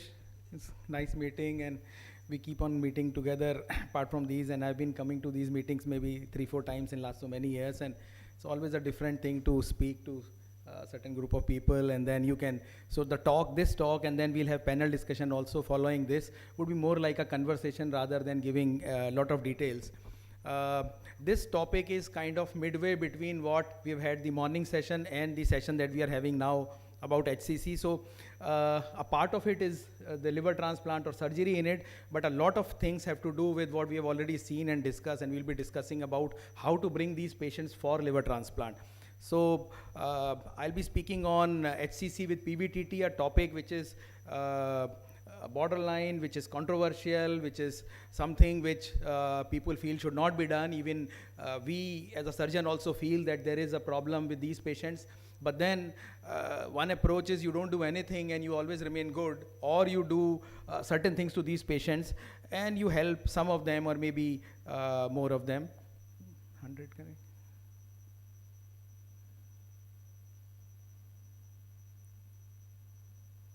Play यहाँ से नहीं, I was not moving the slide. Yeah, I'll be moving now. ठीक है तो इसको कम कर दीजिएगा, इसको कर 90 कर दीजिए.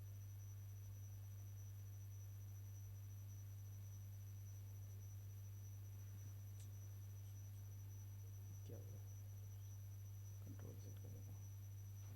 ठीक है, कोई बात नहीं. Maybe some small bit is getting cut, that's okay. So I was saying that, so this is maybe the reason that I'm given this topic is because we've been doing some of these cases which most of the other people will not do. So, but there is an insight to, we speak among ourselves, we speak as we were there, we were having tea, we were speaking that, see, there are patients who are within Milans and they will recur. There are patients who are within UCSF and they will recur. And then there are, everybody would have their clinical experience of patients who are very advanced, but then they are in that state for many years. I mean, patients have had large tumor within the liver, invading the portal vein, and then you see that some therapy is done, and they are still alive after 1 year, then they're still alive after 2 years. Somebody has done resection, and then some people have anecdotal survival of 3 years, 5 years, 7 years. So the entire crux of this presentation or the presentation we have in the morning or in that entire meeting is that we do not know much about the HCC, or for that matter, most of the tumors. The single line that I would ultimately, the entire single thing that comes out of this presentation is that tumor biology is important. We do not know about tumor biology is a different problem, but everybody would agree that it is not just number or size or invasion. These are surrogate markers. There might be some, so maybe in future, maybe 20 years down the line, you would find out that this is the crux thing.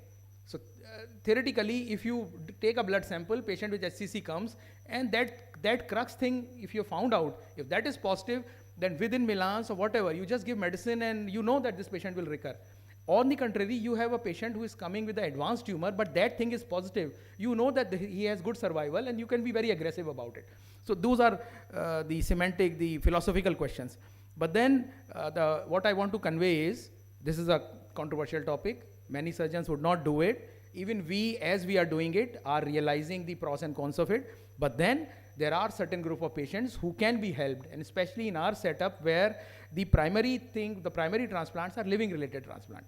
If there is cadaveric transplant, this discussion does not happen at all, because you can't give livers to these patients because you are exposing the patients to a very high risk of recurrence. So for LDLT, it just makes sense. So then what I said, that if such is the patient, this patient comes to us, most of us will refer it to Dr. Reena saying that only the radiation can be given to this patient, or maybe some form of systemic therapy can be given and nothing else should be done. If you do that, you would be 100% of the time or 95% of the time you would be right. You don't do anything, you will not do any harm. But then there might be some patients who can be helped. For somebody who has a donor who has this problem and he says he's clinically fit, and you say just because you have a very large tumor, you can't do anything, you go home, you take medicines, and your survival is 7 months, 9 months, maybe 1 year. You are politically correct, but then as a clinician, should you be doing it? So that is the reason we thought about it, other people also thought about it, and then we found out that even these large tumors, there are certain survival advantages, there are certain techniques which can be done, and not all patients with such situation, they would all die. And the other issue is most of the cancers that we diagnose are not within Milans. The patients that we diagnose, by the time somebody radiologist picks it up, if it is an accidental CT scan, then it's good. They would tell you a 2 centimeter or a 1 centimeter lesion. But most of the tumor would come to us or to the clinician are beyond Milan's criteria. Most of the tumors would be advanced by the time they are diagnosed, and almost 35% would have PVTT. So you would have to ultimately say no to these patients. So some theoretical bit that what do we classify? We start from the peripheral area, segmental, the segment 5, 6, 7 vein are VP1, then sectoral veins, right anterior, right posterior are VP2, right main and left main are VP3, and the main portal vein is VP4. What we are discussing here, we had a question also in the morning session that segmental vein, should you do tear versus SBRT, or should you do radiation for main? The small segmental veins, probably most of the people will just go ahead with transplant or some other form of therapy and just give tear or the localized form of treatment. The SBRT, the radiation that we are speaking about, is probably more relevant for VP3, VP4 patients. The cases Dr. Reena showed where you recanalize. So the radiation is for those. The tear and radiation are not competing thing. You do not give tear for PVTT. For PVTT, the radiation is given to dissolve the tumor. The tear is given for the tumor which is inside the liver.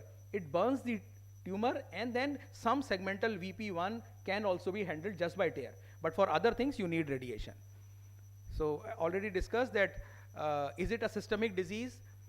It is an advanced disease, but to begin with, is it systemic or it has metastasized to all parts of the body? We do not know. There are studies, they have shown that there is macrovasal invasion. They have still found out a 50-year survival, 5-year survival of more than 50% or 60%. So not all these patients are systemic. The approach should not be nihilistic, that if they come to you, you just give the systemic therapy or tender loving care. Some patients can be salvaged. We will discuss slowly. So there are studies. Although the disease is advanced, if you see these plots, controlled versus microvascular invasion versus PVTT, the results are PVTT are least, but still there are some patients who can be salvaged. The radiotherapy was already discussed.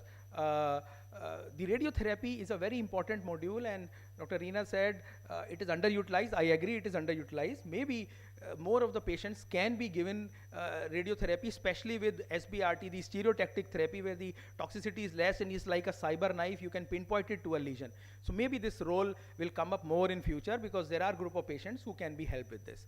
We had, so even 2013, 2014, very early on, people started doing the aggression treatment with these, and they found out that these patients can be salvaged. So the reports are early, and now slowly there are reports of 2016 where the first series which says that on these patients, you give them radiation, you reduce the portal vein tumor thrombus, you treat the main tumor thrombus, main HCC, and then if you wait for some period, if they continue to do well, these are the patients who can be had transplant, and they can have a prolonged survival.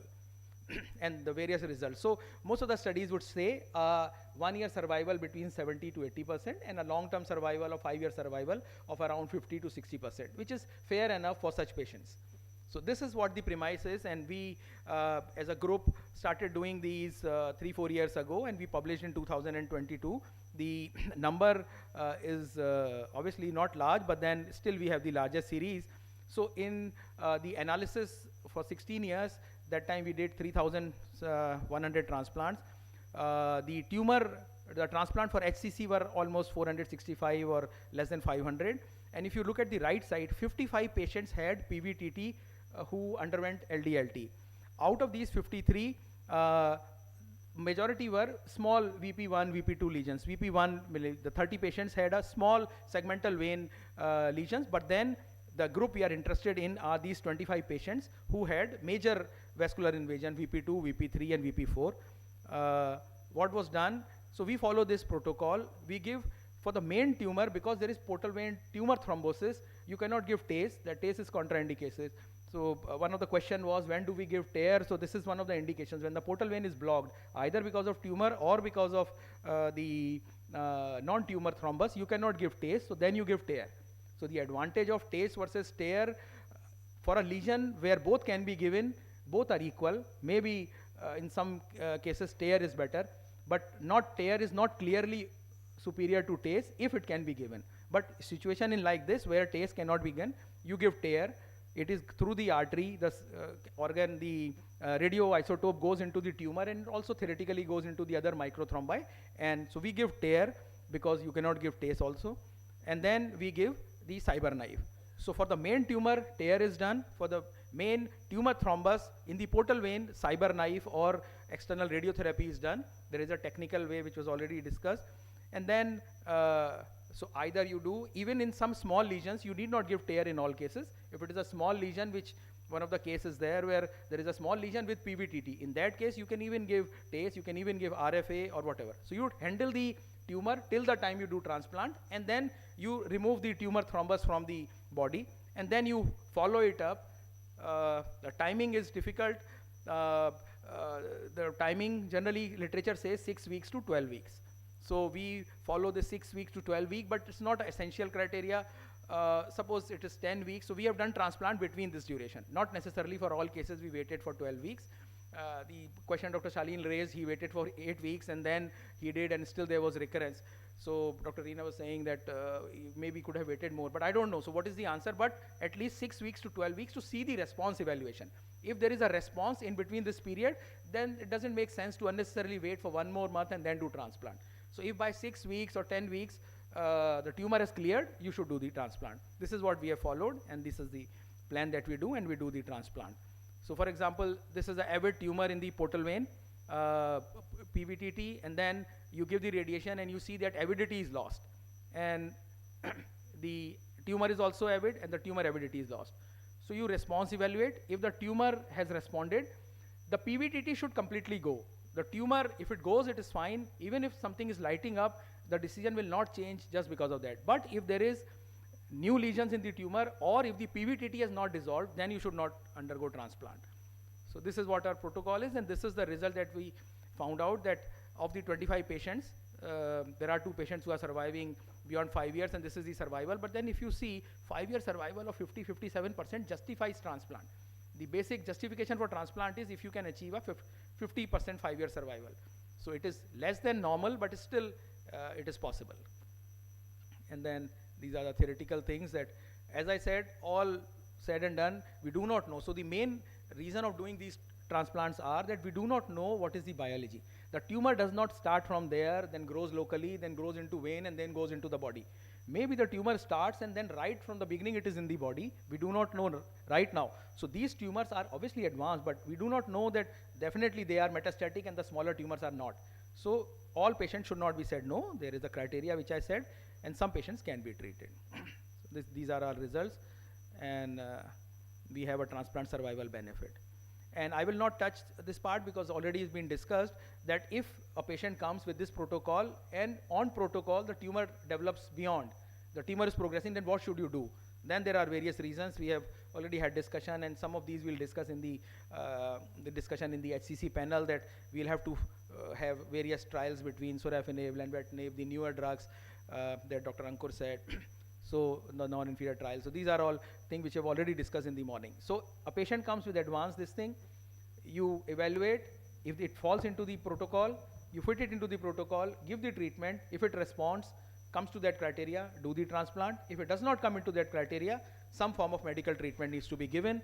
These are the recent advances that have been nicely discussed in the previous lectures. So these are the second line. And we have already discussed this, which is the first line choice, second line and third line, depending on drugs. So these choices will always remain with these patients. So if you look at the very final or second final slide, in our series, this is, if you do not do PVTT, if there is the normal series that we have, the survival is 96, 85 and 70%, 1 year, 3 year and 5 year. If there is PVTT, it is less, still the 5-year survival is 60, 65 or maybe 70%. If you compare to you do nothing for these patients, you just give tear, the survival is maybe 20% or even less. Or you do all the other systemic therapy. So from slide 1, where you have a survival of 85%, to slide 4 or slide 3, where survival is only 20-30%, we have this situation where certain patients can be salvaged and you can have 50% or 60% survival, is the crux of this treatment. So the summary is, just PVTT should not exclude them from transplant. Long-term survival is possible following downstaging, and certain patients can have transplant with the protocol.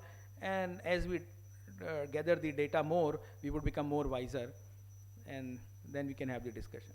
Thank you. Thank you very much, Dr. Amit. It was a lucid talk, and now we'll call upon all the speakers, all the 4 speakers of this session, to have a question-answer session. My first question to Dr. Amit. Yeah. So, when you see these are the tumors where you supposed to have they can reach up to the liver transplant in PVTT. So, out of what is the percentage of the patient that reach to the transplantation?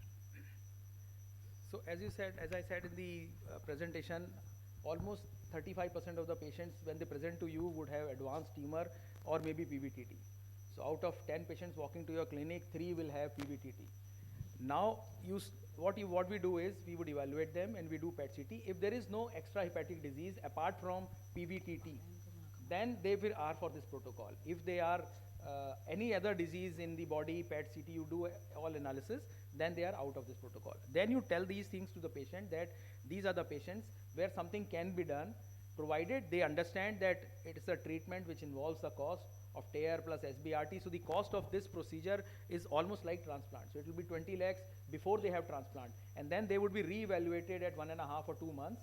And if still it is within confined, they can have transplant. So this is what we do. So they come to us, we tell them this, if they agree, we go forward.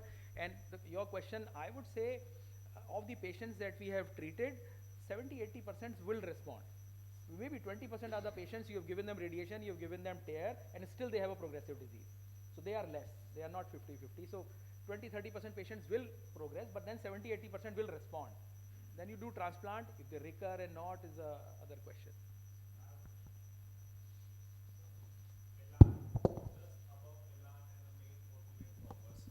So TARE is for multifocal HCC or for liver, SBRT is for main portal. The sequence is very important. Lands up with Dr. Engineer, SBRT, lands up with nuclear medicine, TARE. So what is that proportion of that tumor in the liver, that proportion in the main portal vein, which will decide the sequence? Because sequence matters, the cost matters, and the expectation of the physician and the clinic and the patient matters. So sequence is always the liver primary you attack first. So you do TACE or you do microwave ablation or you do TARE first, and then they go for SBRT. Once they have done that, then they would go for, you can't give radiation to portal vein tumor thrombus and not handle the primary portal.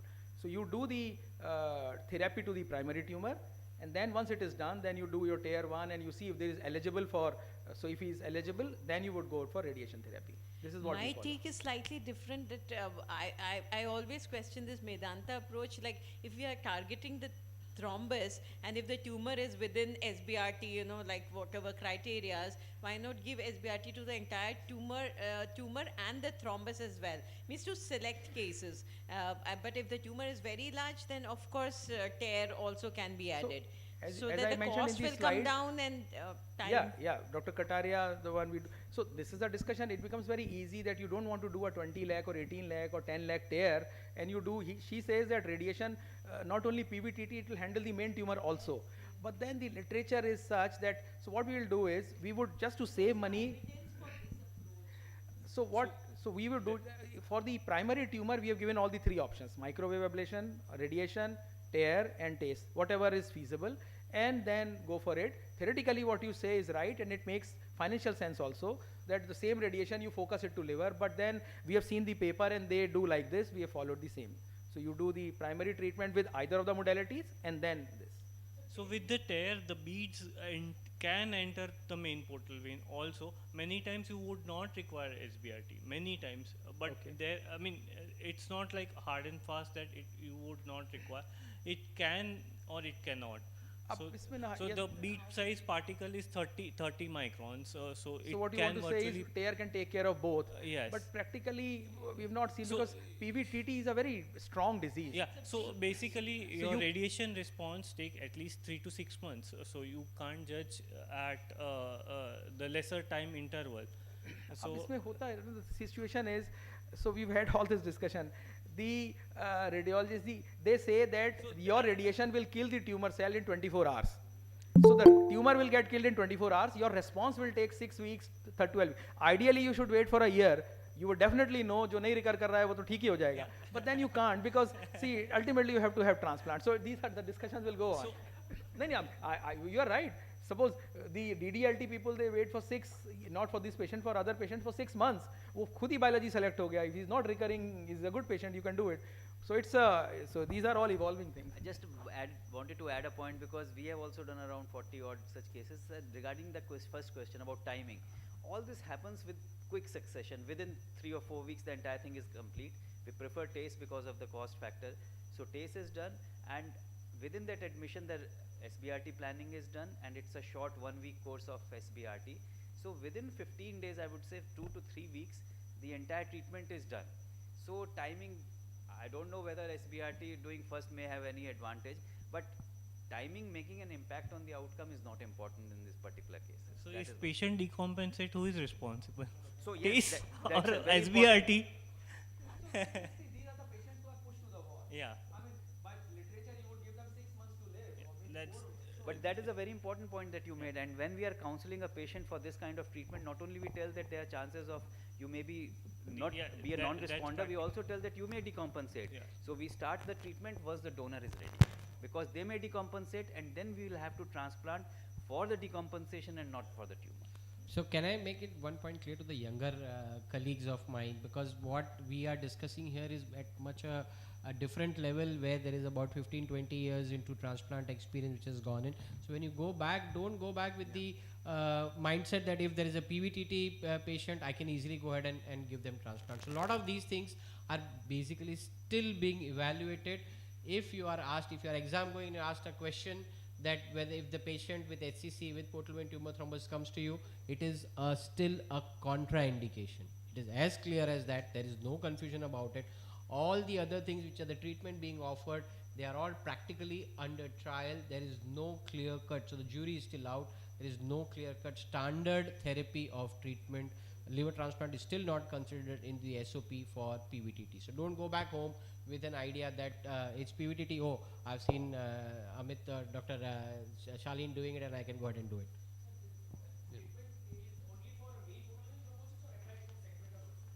So I think Dr. Amit has already clarified. There is a VP1, VP2, and VP3 and VP4 are separate. So they have done transplant. I think Amit would want to answer. So, see, when the textbook says if you are not a practicing clinician, you don't have to treat the patient. The answer is PVTT right now is not for transplant. And mind you, this is not DDLT that we are discussing. DDLT 100% nobody would do. LDLT, so the answer is any vascular invasion. Technically, you are saying neurovascular invasion on microscopy is a bad disease. Ye to technical, it's a cross invasion. So if the vein is invaded, it is a contraindication. But under project, under ethical this thing clearance of the review board from your hospital, then you can do, and then after every 10-12 you discuss, you print, and then you get a feedback, and then you publish further. One short question. For VP3 and VP4, which is the better modality, TARE or SBRT? नहीं यार आप I don't know, in my mind the thing is very clear, but there is no debate about it. आप समझते हैं TARE क्या है? TACE is you give a chemotherapeutic agent through the artery, it goes into the tumor, and then it deposits there either by a chemo or by ischemia or whatever mechanism, it destroys the tumor.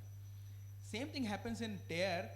You give the chemotherapy into the artery and it goes into the tumor, and then because tumors are supplied by artery and it gets deposited there. Instead of chemo TACE causing necrosis by either ischemia or by chemotherapeutic agent, this causes necrosis by local radiation. So the aim of TARE is the primary tumor. It doesn't stay in PVTT. मतलब PVTT में you give it because you are giving it through the artery. So it will go and deposit in the tumor. वो PVTT तो बहुत दूर है. So it will not have that effect. That is why you give radiation.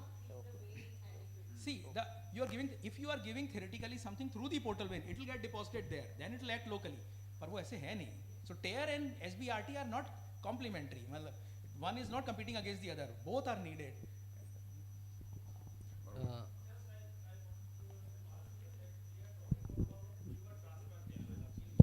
मैं I would say इसमें ज़्यादा discussion ना करके जो नहीं, इम्पोर्टेंट है वो करते हैं वो that's why I am ये coming तो पता है this looks fancy because it's a Yeah. Thing which but then ऐसा इतना इसको ना करके उसमें कर I, देना I want to come back that there is HCC operable with VP1, VP2. Does this kind of adjuvant therapies help, and is there evidence? As I said, there is a case which we would discuss in panel, case almost within Milan or just more than Milan, but with PVTT. You would find these cases. तो उनको within Milan नहीं consider करना है. These are all cases with PVTT. So you have to treat them like PVTT. So the neoadjuvant therapy followed by liver resection. Yes. So wherever it is possible to go ahead with liver resection, patient is not decompensated, Yes. go ahead and do liver resection. So that's There my is no question. confusion. Okay, so There is no there is no confusion. role of Yes. neoadjuvant therapies. No, so that is separate. I thought we are talking about liver transplant and liver resection. I So mean, you give loco-regional therapy, yes, and then go ahead with liver Liver resection. resection, Yes. So they will have a better advantage in as an outcome. Yeah. Yes, no doubt. Because there are many cases we see large HCC with portal vein thrombosis, segmental portal vein thrombosis, and the rest of the liver is normal. You still So- resect them. Yeah. So no, but his question is, do you give them loco-regional therapy before? Before. So loco-regional therapy before definitely has an advantage. Again, here the answer is you are looking at the biology of the tumor, because what happens is if you in my lecture I said there will be other smaller nodules which could have been missed out on your evaluation, and that is one of the major cause of recurrence. Even if you go ahead and do resect, maybe there was a left-sided tumor now which was smaller, could not be identified on your pre-op imaging at that time, has now grown in size. So not, technically it is not a recurrence, but then that is what will come to you as a clinician as a recurrence. So what happens is if you treat them with loco-regional therapy prior, there is a better outcome. It selects out the patient. If they do well, then again here not for transplant. So you instead of transplant, these patients are better off with liver resection. Yes. And one more scenario, right liver multicentric HCC. Okay, in those patients, do you prefer loco-regional therapy first before resection? See, what you are saying is a theoretical situation. 90% or 80% of the HCCs are in cirrhotics. तो वो resection की बात ही खत्म हो जाती है. If it is resectable, non-cirrhotic, even you would resect. There is no doubt. If it is a cirrhotic with multiple lesions on the right side, so technically it is all beyond all the criteria. So then you have to give it. You do transplant or not do transplant is a thing that you have to say. So you have to give adjuvant therapy in all of these. I'd just like to make one point, because it's from the discussion which it's coming out. There's nothing like, oh, the tumor is within Milan with a small PVTT. The word Milan is out once you have vascular invasion or PVTT. So don't even use that word Milan, because that reduces the intensity of the disease. Oh, that there's 3 small tumors, but there's a PVTT. That means the word Milan should not come. Second, to your point that there's a multicentric tumor in the right lobe. So loco-regional therapy has been shown to be of advantage, whether it's because of test of time or the actual effect of therapy, that's not known. But yes, the scenario that you are describing, you should give, whether you are resecting or not. Although we do resection upfront in such cases where the volume and all is okay.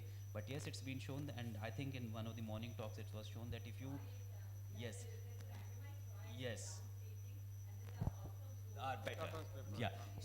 So you should go for not downstaging, but any form of loco-regional therapy, whatever you call it, downstaging or bridging, whatever. But loco-regional therapy prior to resection or transplant in such cases as you're describing is helpful. These are the only 2 points. Last question. Child A and resectable HCC. So now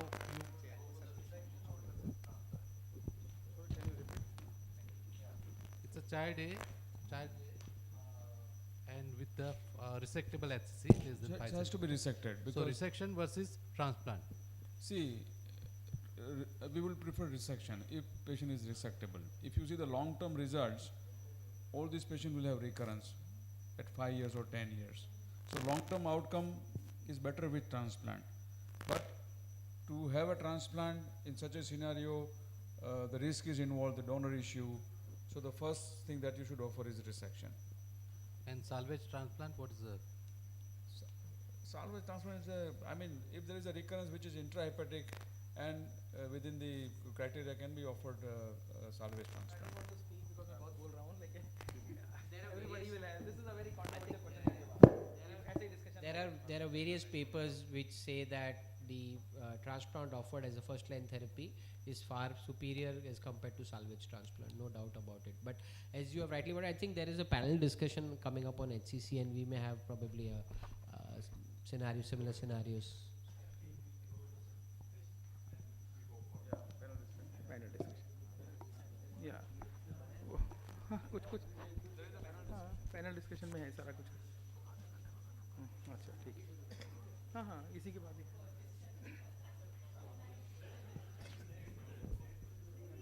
हाँ हाँ salvage transplant ना you were saying salvage हो नहीं पाता है crux is theoretically तो यही सबसे अच्छा है कि you resect and they recur you do salvage पर वो सेल्वेज हो नहीं, इट्स अ लॉन्ग डिस्कशन या प्लीज अच्छा ये वापस से कनेक्ट कर दीजिए. Thank you so much, chairpersons, for chairing the session. Well, dear all, it's time to move on to fourth session, that is panel discussion. The topic of panel discussion is hepatocellular carcinoma, a straight approach to optimize evaluation and management. I request Amit Rastogi sir to moderate the session, please. I would also like to invite Dr. Anand Khakkar sir, Dr. Pallavi Garg ma'am, Dr. Karthik Ganeshan sir, Dr. Kunal Gala sir, Dr. Ankur Bal sir, Dr. Reena Engineer ma'am, and Dr. Amit Shah sir for discussion. Thank you. Doctor Pallavi बोल दिया ना इतना यहाँ पे you have the place for all of them ना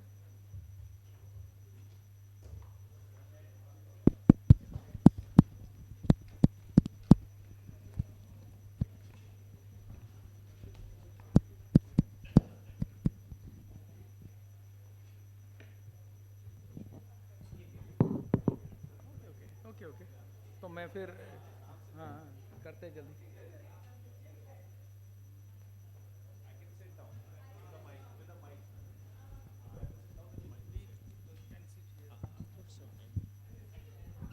नहीं flight है.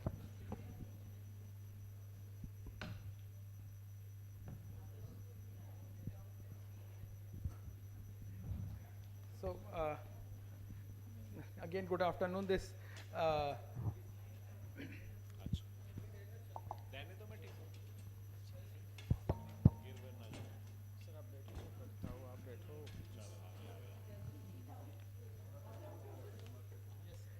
panel is bigger than the stage, so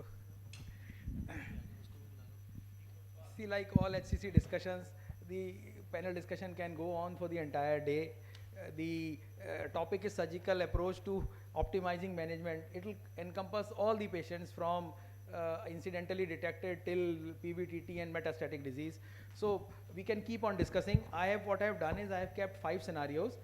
The idea is you all are experts in these. We would not discuss theory, we have already discussed. Practically what we do, we see morning and evening. We don't want to give so that clear message not only to them but to us also, what needs to be changed, are we doing it right? So all those kinds of practical approach. I don't know how much we'll be able to finish. There are 5 cases, but the discussion might go on, and we would try to quickly go through it and just keep a clean, simple message. So I welcome all the panelists. A few of them I know from before, but then many of them I known today. So the question is not directed to one particular. There are questions which are general. So radiologists can take it, medical oncologists can take it, surgeons can take it.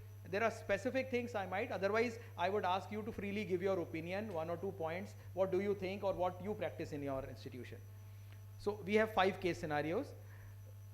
Right from the beginning, we are not discussing HCC non-cirrhotic because you can have endless discussion. Plus HCC non-cirrhotic, everybody would agree that resection should be done. What kind of resection, how much to resect, functionality of liver, laparoscopy, robotic, that's a different thing. But HCC in non-cirrhotic, there is no doubt. You have a small lesion, you have big lesion, you have even PVTT. You should resect a non-cirrhotic. PVTT, should you give anything, you not give anything is a different. So we are discussing HCC in CLD. So we will be having, so first case, typical prototype. These are all real cases that we have had over the years. So these are all real cases. So a typical prototype, 56-year-old male who was a diabetic, had HCV positive way back in 2004, found to have, it was treated with PEG-like interferon, that was the state of the treatment then. He remained HCV positive, and then in follow-up 2011, HCC was detected, and his CTP is 10. So he's not only CLD, he's clearly child C. So he's child C cirrhotic, HCC. This is the lesion, a small lesion in segment. Lights can be, Is it seen, na? ठीक है. So a lesion in segment 4 and 8, and we have this lesion which is within Milan. The second slide you see is where the tumor is on the bifurcation of the portal vein. So either it is indenting or it is involving, and there is no extrahepatic disease. We all understand that this is a patient who would fit in the child's the BCLC stage where the liver transplant is clearly indicated. So CLD is child C, small lesion within Milan. Transplant, we did transplant for 2 years, there was no recurrence. Certain things that we want to discuss. So I would ask, how would we diagnose CLD? So this is for the radiologist. So on CT scan, how would you say that you have features of CLD? In this case, it was clearly decompensated child C, but otherwise a CT scan comes to you, we would want you to tell us if the liver is cirrhotic and what is the type of HCC. So few points of how do you find out it is CLD and what you look for in HCC. Okay, so that's pretty much straightforward because most of them had an ultrasound and then come to us. But from a CT or an MR criteria, there are a few morphological changes which you need to identify. One would be definitely the liver contour. There are objective as well as subjective scales to identify liver contouring with the newer one which is called LSN, which is actually a very good tool to have surveillance of livers which are at risk. So you look for nodularity, irregularity. You look for morphological changes in liver volumes. So you look typically for right lobe posterior segmental volume loss, reduction in right lobe volumes, caudate hypertrophy, so on and so forth. You will also have distortions of the fissures, you'll have distortions of the porta, widening which you have in this case. And of course, there are certain ancillary features which you can also look for in terms of portal vein diameters, reduction in certain portal vein calibers, systemic collaterals or not, portosystemic shunts. So those are typically the morphological features. And but what are the features of HCC? Where do you say it is HCC? Again, if I would look, I would just typically use a contrast criteria. So again, you're looking the pattern of enhancement on the arterial phase, what we call the late arterial. There should be neovascularization, typically non-rim-like. A pattern of which I find the most robust criteria, more than arterial enhancement, is actually washout. So if you have to show washout for certainty, and then of course a capsule, which is seen in about 60 to 65% of the cases. So those are the top 3 criteria. And then of course you layer that with the size of the observation. Generally less than 10, you would not want to call it an HCC, you would call it an LR4, but anything about and 10. One more, so any patient who comes to you, you would only be satisfied with the CT, or would you do in some cases MR, and will you do PET in all, will you do bone scan in all? No, so again, it depends from institution to institution. We are top heavy on MR as compared to CT. Because MR gives us that added punch of picking up observations much, much more earlier than CT. So again, the reason I'll tell you why, and this is what everybody should know. The sensitivity of a CT scanner to iodine is much lower than the sensitivity of an MR scanner to gadolinium. An MR is 10 times more powerful a tool to actually do soft tissue resolution and characterization. Yes, the potential cause of that is you might overcall observations which are tiny, or you may pick up things which are not clinically relevant. But by and large, yes, when the size is 2 centimeters or more, both of them are pretty much okay. When you push the gauntlet below 2, that's when the challenge comes in MR. In this case, which is apparently within Milan's, would you go for PET CT, or No. you are just satisfied No, with?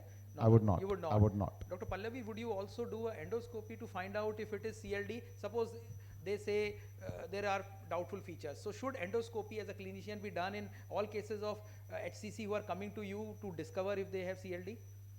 Ideally, yes. We know the variceal status, and if they are high varices, the portal hypertension is more. And Yeah, so the endotherapy message is that if clearly it is CLD, then it is fine, but even for CLD, then for medical reasons you should do, but otherwise all cases you should do endoscopy to say if it is CLD and not.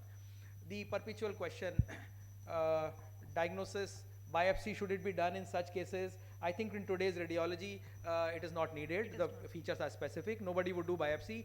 That's a second level question for some people who would do biopsy for prognostication. One center in Toronto does it. We'll not discuss that. Now the important question, Dr. Anand, early SCC. People said this is a typical, although this is child C, should you do surgery? Should intervention radiology procedure be done, or should you transplant this patient? So for this particular Yeah. Will alpha fetoprotein levels will direct you to a PET CT scan? Never or ever. If I say that with this child poxy and within Milan, and his alpha fetoprotein is 600. So is this fits into a PET scan ever before going for a transplant or not? So at Tata Memorial, what we practice is we do chest CT and bone scan if AFP is elevated. If AFP is less than 1000, we don't. Only do bone AFP or scan. PIVKA also? Because right now we have incorporated PIVKA just recently, like with less than 6 months. So just. So incorporated we that. also would say that in such a case, even if within Milan, you should do a PET CT because you don't want to be surprised that there is a lesion, because even Milan scan up, there is a discussion, it will be less likely, but we would always do a. No, I completely agree with you because 30% of the HCCs. Yeah. So Lung nodules don't work out on PET, so you would actually, if you are having a, like say 400 level, if you take as a cutoff, if you take 400, the ideal way was you either you have a CT and on the CT you just cover up the chest and you get to know. But beyond that, I don't think there's any much value. HCC generally PET they are Low on PET avidity. Low on PET avidity. So actually one case we can discuss. So Dr. Anand, we were saying, in this case, what is the message? Attempt resection, laparoscopy or open is a separate thing, or directly go for transplant. This is a little difficult because this is CTP set. I said CTP says 7 or 6. Should you go for in this Milan? Should you, the message, what should be? Is it resection or is it transplant straightforward? The question we were answering. So there is a very clear cut in my mind, as well as what I have understood literature from and my practice so far has been that if the patient is able to go for a transplant, there is absolutely no doubt that for in the patient's best interest, the long-term survival is best secured with a transplant. Now there are situations where there is a difficulty in availability of organ. He doesn't have a live donor. You're going to list him for a cadaveric liver, or those kind of situations you might justify. But when you say child score 6 or 7, and you're talking about borderline portal hypertension. So if there are esophageal varices, or if you see a significant amount of portal hypertension on the CT scan, then the risk of the cirrhosis decompensating following the surgery is significant. Also, depending upon the amount of liver that you're supposed to resect. Now, you're going to go for a formal right hepatectomy. In that case, generally, even a child's A with a score of 6, you would have a significant risk of, will not tolerate. Actually, each case we can have long. So theoretically, the one more question with the intervention radiologist versus surgeon. This is a 4 centimeter lesion, but had it been a 3 centimeter lesion in this situation, should you go for microwave ablation versus surgery? Ablation. So if he tells he can't operate, if patient has so in this situation, which is on the portal vein, probably you would go for ablation. Ablation. So the important message is CLD, you should diagnose early CLD, peripheral lesion, you can have surgery provided there is no clear donor. If the person is having donor, apart from decompensation, he can have recurrence from the same place or anywhere else in the liver. And mind you, the salvage transplant is not easy. वो होता नहीं है. So Varna, it's very easy. Out of 100 patients, you resect 70 of them, and 30 of them they recur, and then you can have transplant. So the first attempt is the best attempt. If they do not have an option for LDLT or do not have a donor option, then you can go in for. So this question, last question is already answered. So we'll move on to the next case. With your permission, can I say add one more line to Yeah. a certain discussion that was going on before, is that irrespective of the alpha fetoprotein, because alpha fetoprotein is negative in 30% of the HCCs, and no cutoff can be relied upon your emphasis on ruling out metastatic disease. And there is no doubt, like somebody pointed out, that the avidity, it depends upon how malignant or how anaplastic a tumor is. If the tumor is not very anaplastic, like mild or moderate in its aneuploidy status or whatever, then it may not pick up on a PET CT. So there is really no excuse when you are going to do an endeavor as large a resection or a transplant. You have to give them a technetium bone scan and a plain HRCT chest. Yeah, so that is a clinical scenario most of us would do, although theoretically with this. Okay, so we'll come to the next. I want to cover all the 5 cases so that a message is clear, otherwise we'll run short of time. This is a 56-year-old male, chronic alcohol with decompensation. This is also a clear decompensation. CTP is 9, MELD is low. Has incidentally detected CLD on CT scan. There was probably there was no donor, or they must be waiting, or it was a peripheral center. They underwent microwave ablation, and then they started sorafenib also. This is a practice that we very often see, especially in non-institutional places. Any tumor, they would give some therapy, or they would start sorafenib. So before I go further, is there any wisdom in this, or people will start it thinking there is no harm, but is it harmful? So, yeah. And there's no standard, there's no adjuvant kind or after local therapy, and 200 mg once a day would be nothing, I would say. So It the will add message on that to, it will add on to still some fatigue and mucositis and hypothyroidism, but may not give absolute advantage. so giving sorafenib or systemic therapy in such cases might not help. In fact, they might harm. So PET CT showed a small lesion. This is the diagnosis, and it's a small lesion. The patient underwent microwave ablation before coming to our hospital, so he already had. So these therapies are known as bridging therapy. It might have been done purposefully, or it might have been done because there was no other option. So the bridging therapy is done, and patient underwent LDLT. So a question about bridging, Dr. Anand, what is the meaning of bridging? How would you do bridging? What is the difference between bridging and downstaging? Yeah, so bridging is only when you want to buy a little bit of time while you are organizing yourself, whether it's a donor or if it's a cadaveric donor, particularly when you expect it to take more than 3 months. Standard. Typically, if the likelihood of the patient getting the liver is within less than 3 months, then you don't need bridging. Else, you would offer some form of bridging, hoping that you will be slowing down the progression and preventing him from dropping out of the list. Versus downstaging is when when the tumor is beyond the criteria that is acceptable to your regional organ donation authority or your institution, and you want to bring that patient within the operability criteria, and also from a certain prognostication point of view, whether it is whether you believe that downstaging offers a survival benefit, or will that allow you to have that extra time by which you'll give the tumor a chance to demonstrate its pathology. Okay, and between you and interventional radiologist, is microwave ablation better, surgery is better, or TACE should be done in such situations? So if the lesion is less than 3 centimeters, direct ablation. If it is 3 to 5, to have a good margins, TACE combination therapy with TACE and microwave is much better. And there are series of publications which have told that combination is much better if the lesion is more than 3 centimeters in size. So 3 centimeters can less than 6 centimeters can TACE with microwave or ablation is much better. Okay, and Dr. Reena, no role of radiation in such early lesions? Though there is no direct randomized trial to say that radiation is superior or but there have been many other series, phase 2 studies, and where they have shown, and there was one trial by Kim et al, which was a non-inferiority trial for these early tumors, and they showed that it is non-inferior to RFA. So if for any reason RFA can't be done or whatever, like SBRT is a very good indication. Cost of microwave versus radiation, is it very costly, microwave ablation? So it would be same as RFA, slightly expensive. The total slightly cost with the catheters, how much? No, so microwave would be around 1 lakh, Okay. RFA would be around 60,000. So it depends like where you are doing. Obviously, Yeah. the center to center. it Even varies. SBRT would be So same. Yeah. Okay, and just a quick word on systemic therapy, any role, Dr. Ankur, in such early HCCs or no role? So I'll be very important part of MDT and just see that both of them are doing well. I have to, this is important. This We is will- important. we will have So cases this for is the you as role well. of MDT. So for you, I have Dr. to listen Reena both and of them Dr. with Pallavi. evidence that it's being done good for the patient. No role for me. No role. I agree. I just want to ask, in patient of gross ascites, in this scenario, here, downstairs, yeah.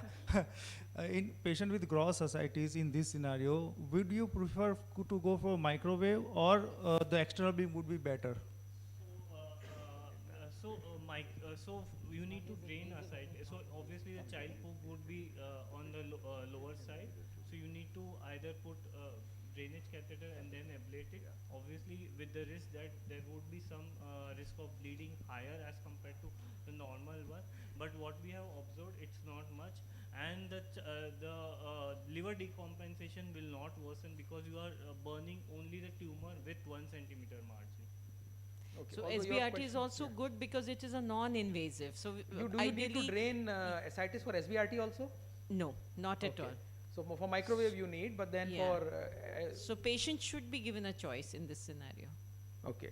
So now we come to more unclear situations and more controversial things. Case 3, 4, and 5. So case 3, a 39-year-old male, hepatitis B positive, did not receive any treatment. CT scan was done and they found a very large tumor. So it's a 10 centimeter by 7 centimeter by 6 centimeter lesion as you have seen, but there is no vascular invasion. PET says no extrahepatic disease, but look at AFP level is very high.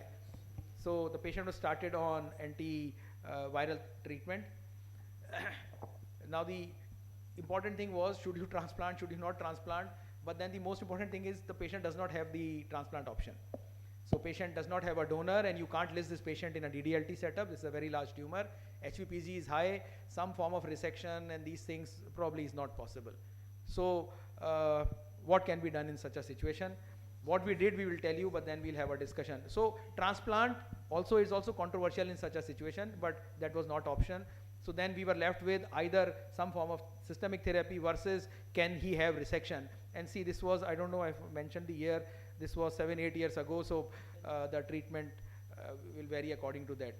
So we thought, should we do hepatectomy or any other treatment? Before I tell what we did, Dr. Anand and the therapist, should we try at all hepatectomy or should we directly go for some form of intervention or non-invasive therapy?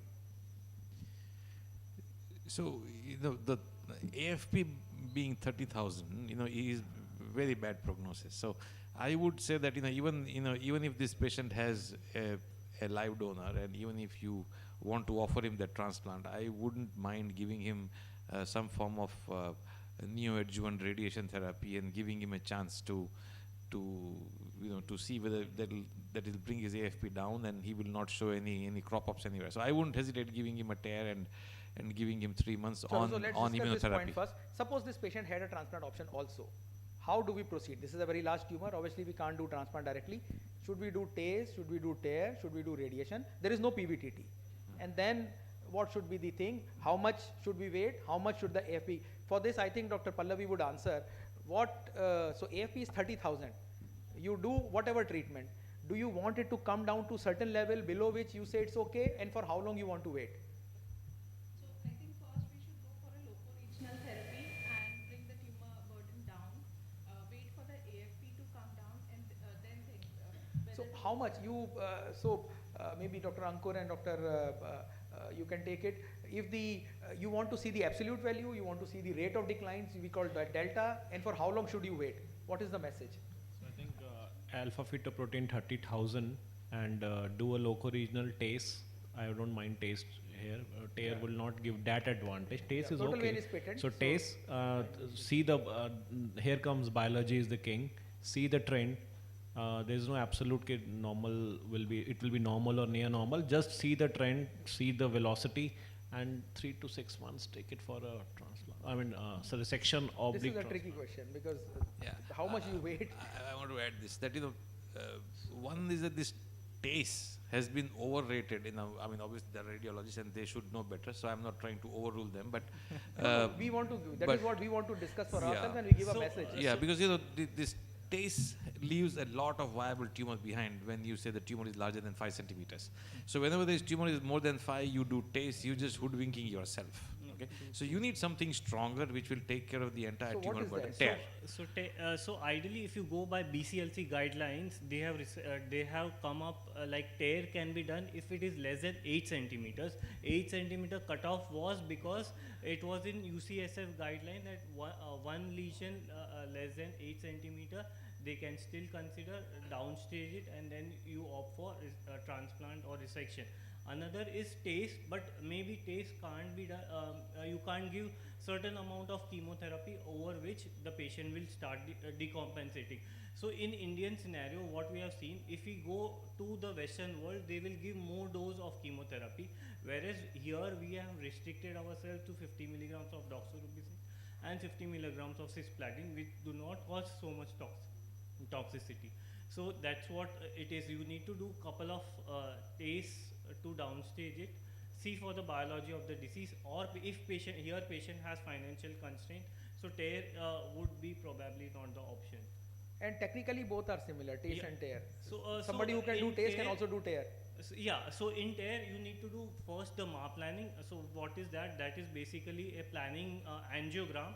You need to check whether there is no extrahepatic supply plus the lung shunt fraction is within the normal range, that is less than 20%. If it is more than 20%, obviously you need to downstage with TACE, and then you can do TARE for those patients. So for this patient, we opted for TACE, and after 1 month of TACE, the AFP level came down to 4,000.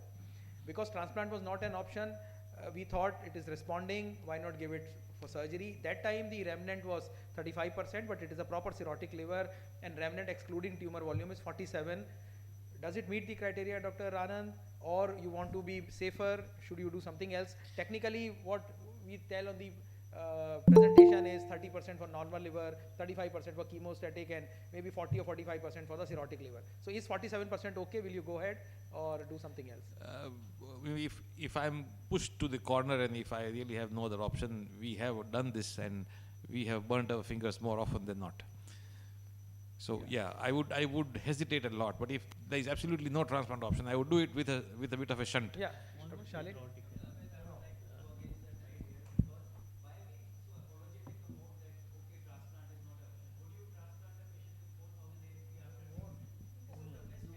Yeah, I would.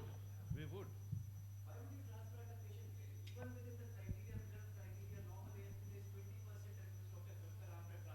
Yeah.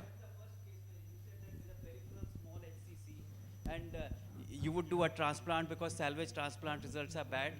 If you have a a well-preserved patient, no significant portal hypertension, you should, and it's a small peripheral lesion, I wouldn't go for a transplant. I would resect this patient. I said that patient had a PV tumor sitting on. Transplant is not a panacea. Yeah, There's- And facing patients with recurrence post-transplant is not uncommon, Dr. Kakkar. It's such a painful thing that seeing recurrence after transplant, you have to face the family and leave aside. There's 20% recurrence within UCSF and Milan criteria after fulfilling all the criteria. And here you have a 4,000 AFP and you're saying just because transplant is not possible, you are going to resect this patient. I would primarily resect this patient because the liver is so good. Good, matlab it's cirrhotic, but then, okay, you were saying something? HUBG 16. It is cirrhotic, yes. it is child C. Child C, meaning it was CTP 9, but So, Tumor which is probably, let's say theoretically it's completely ablated on radiology, correct? But the challenge with this is you're still having a 4,000 AFP, it's still outside, this disease outside. So why would you even put liver transplant as an option? Or it speaks for itself. Okay, so, okay, so I mean, a lot of us wouldn't. I mean, 30,000 is another level, but generally we wouldn't hesitate to primarily offer a transplant to somebody who is negative on a metastatic evaluation, but has a AFP which is higher than 1,000. Yeah. So we all have done this, and generally the rate of recurrence is not prohibitive to a point where we have had to rethink our strategy. That is So one. since- Secondly, when you resect this guy, you are still leaving behind a significant. It's about the soil which has given birth to this cactus, and the soil continues to remain the same.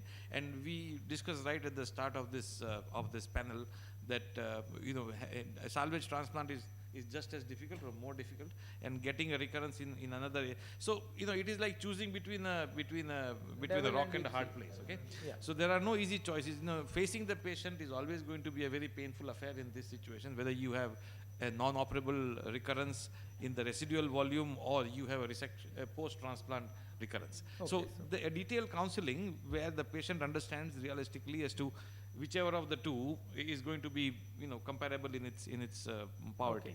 So for this patient, we did TACE, and then we were thinking of resection, and we did PVE, and we have done PVE, and it's a good hypertrophy, and now the volume is a little more acceptable, around 53, or excluding tumor nearly 70%. Now we did portal vein embolization, and then we did resection 4 weeks after portal vein embolization and 8 weeks after TACE. And the patient did well. That's the reason we are presenting this patient. So he's okay. So now the question, I think some of them we have done. So large SCC went to downstage or bridge. So I think to this patient everybody would do some therapy. Either it will not be bridge, it has to be actually downstage. If we can demonstrate that AFP has come down to a level and the tumor has responded, we should do. And waiting period, will this patient, if he gets to a criteria, will he be okay for DDLT or he'll never be okay for DDLT? So that's a difficult, even I'm not clear. suppose AFP comes down to less than 1000 and then you have 3 months and the lesion disappears and it becomes smaller, it can be, but technically most of the centers would probably not list it. This is for LDLT. And we have already discussed choice of downstaging, TACE versus TARE radiation. Any role of radiation in this patient, Dr. Reena? This is a situation where maybe radiation can help large tumor. Yeah, you feel it is not. What are the problems with radiation versus TACE or a TARE? So this is a relatively large, but it is like we can safely deliver SBRT. It's 10 centimeter. That's what you said. Yeah. So there is no, and the the rest of the liver is pretty okay. We can spare it. So I would not hesitate if for some reason TACE and TARE is not being done. Definitely we can give high And if dose all- radiation. All your institute or most of the institute, all the options are there. Yeah, So but in our what should- institute it's more taste driven, so this See, this because will be Not taste driven, it's BCNC taste driven. or tear and finance driven. See, actually, I don't know all of you are from which center, so I'm not starting those things, not a purposeful thing. Yeah, But so- no, what I'm saying is, patient comes to you as we are a surgeon or a hepatologist, and then you are the treating doctors. What is the correct advice in terms of what is right, complication, and cost? So, radiation versus the interventional procedure, or any is okay. So if you go by MDT decision, it would be always TACE for such kind of patient. Okay. So TACE, and then what we do in our center is we do 1 or 2 cycles of TACE. If it shrinks down, it goes for surgery. If it doesn't, then we add SBRT, and Okay, we have so- a trial going on where we are randomizing also. So, radiation for salvage. Yes. Okay, we'll come to the last two, otherwise we'll continue discussing this. So, this is a case where what I have presented PVTT. So, a 50-year-old male, CLD, now diagnosed in 2016, has decompensation. This is also child C. On follow-up, so he was being follow-up and he has 3 multifocal lesions. 3 lesions are in segment, they are LR5 lesions, and largest is 20 by 15 millimeters. So, I wanted you to be in these two, but then sorry, we have to go. I mean, no, if you have, because this is where, chalo, we'll be just. So, and then he underwent microwave ablation and SBRT was also done. So, this is a case of HCC with PVTT we discussed. One choice is, even for non-transplant situation, he would receive this treatment, microwave ablation and SBRT in 2020. He underwent bridging therapy because he could not find a donor. And then there was a recurrence, and then we did TARE again. And then we also did microwave ablation. And AFP, he was not non-AFP producer, so it was always okay. PIFCA is slightly high. So this is a situation where HCC with PVTT, post-TARE, post-SBRT, post-microwave ablation. These are the lesions, multiple lesions, but they were small. The other, I said, technically it doesn't qualify into Milan, but then you can have a small lesion with PVTT. So that's one thing is clear, that even small tumors can have PVTT. This is the response. And because the response was good, he was being planned and he was finding a donor. Eventually he will find a donor. So we have already covered in the lecture. What is your one line, your opinion on PVTT? Is it a systemic disease or it is an advanced local disease? Okay. Locally advanced tumor thrombus. So if But somebody develops PVTT, is the tumor limited to primarily to the liver, or it has gone all over the body and you should not do, or everything is dictated by those things?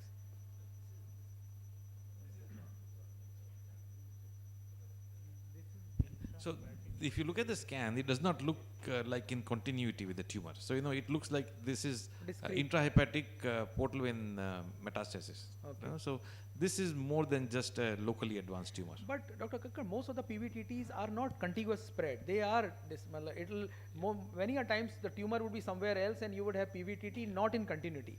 That's So- what I'm trying to differentiate. The types of PVTT, like this Okay. one particularly, means that the disease is essentially metastatic, even though the metastasis is within the liver itself. Okay. And Dr. Ankur, before you go, you have a flight to catch. Dr. Ankur, before you go, a flight to catch, your final words on tumor biology. Let's hear it from other people also. What do they think of tumor biology? What is tumor biology? How do you find it out? Do you find it out on the biopsy of the specimen? Do you find it out on the blood biopsy, the liquid biopsy?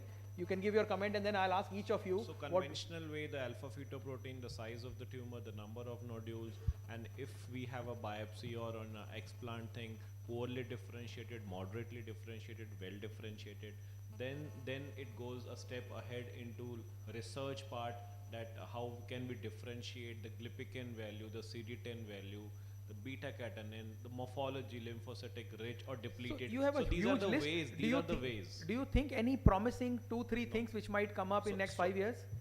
Yes, so it will be Treg cell estimation, the glypican and the beta catenin and lymphocytic depletion and all, and probably in next 1 decade or so, the circulating tumor DNA, the amount of cell-free DNA and circulating tumor DNA, the microsome, the liquid biopsy uptake, what is the disease, especially in high alpha fetoprotein, how much is the circulating tumor DNA in the blood?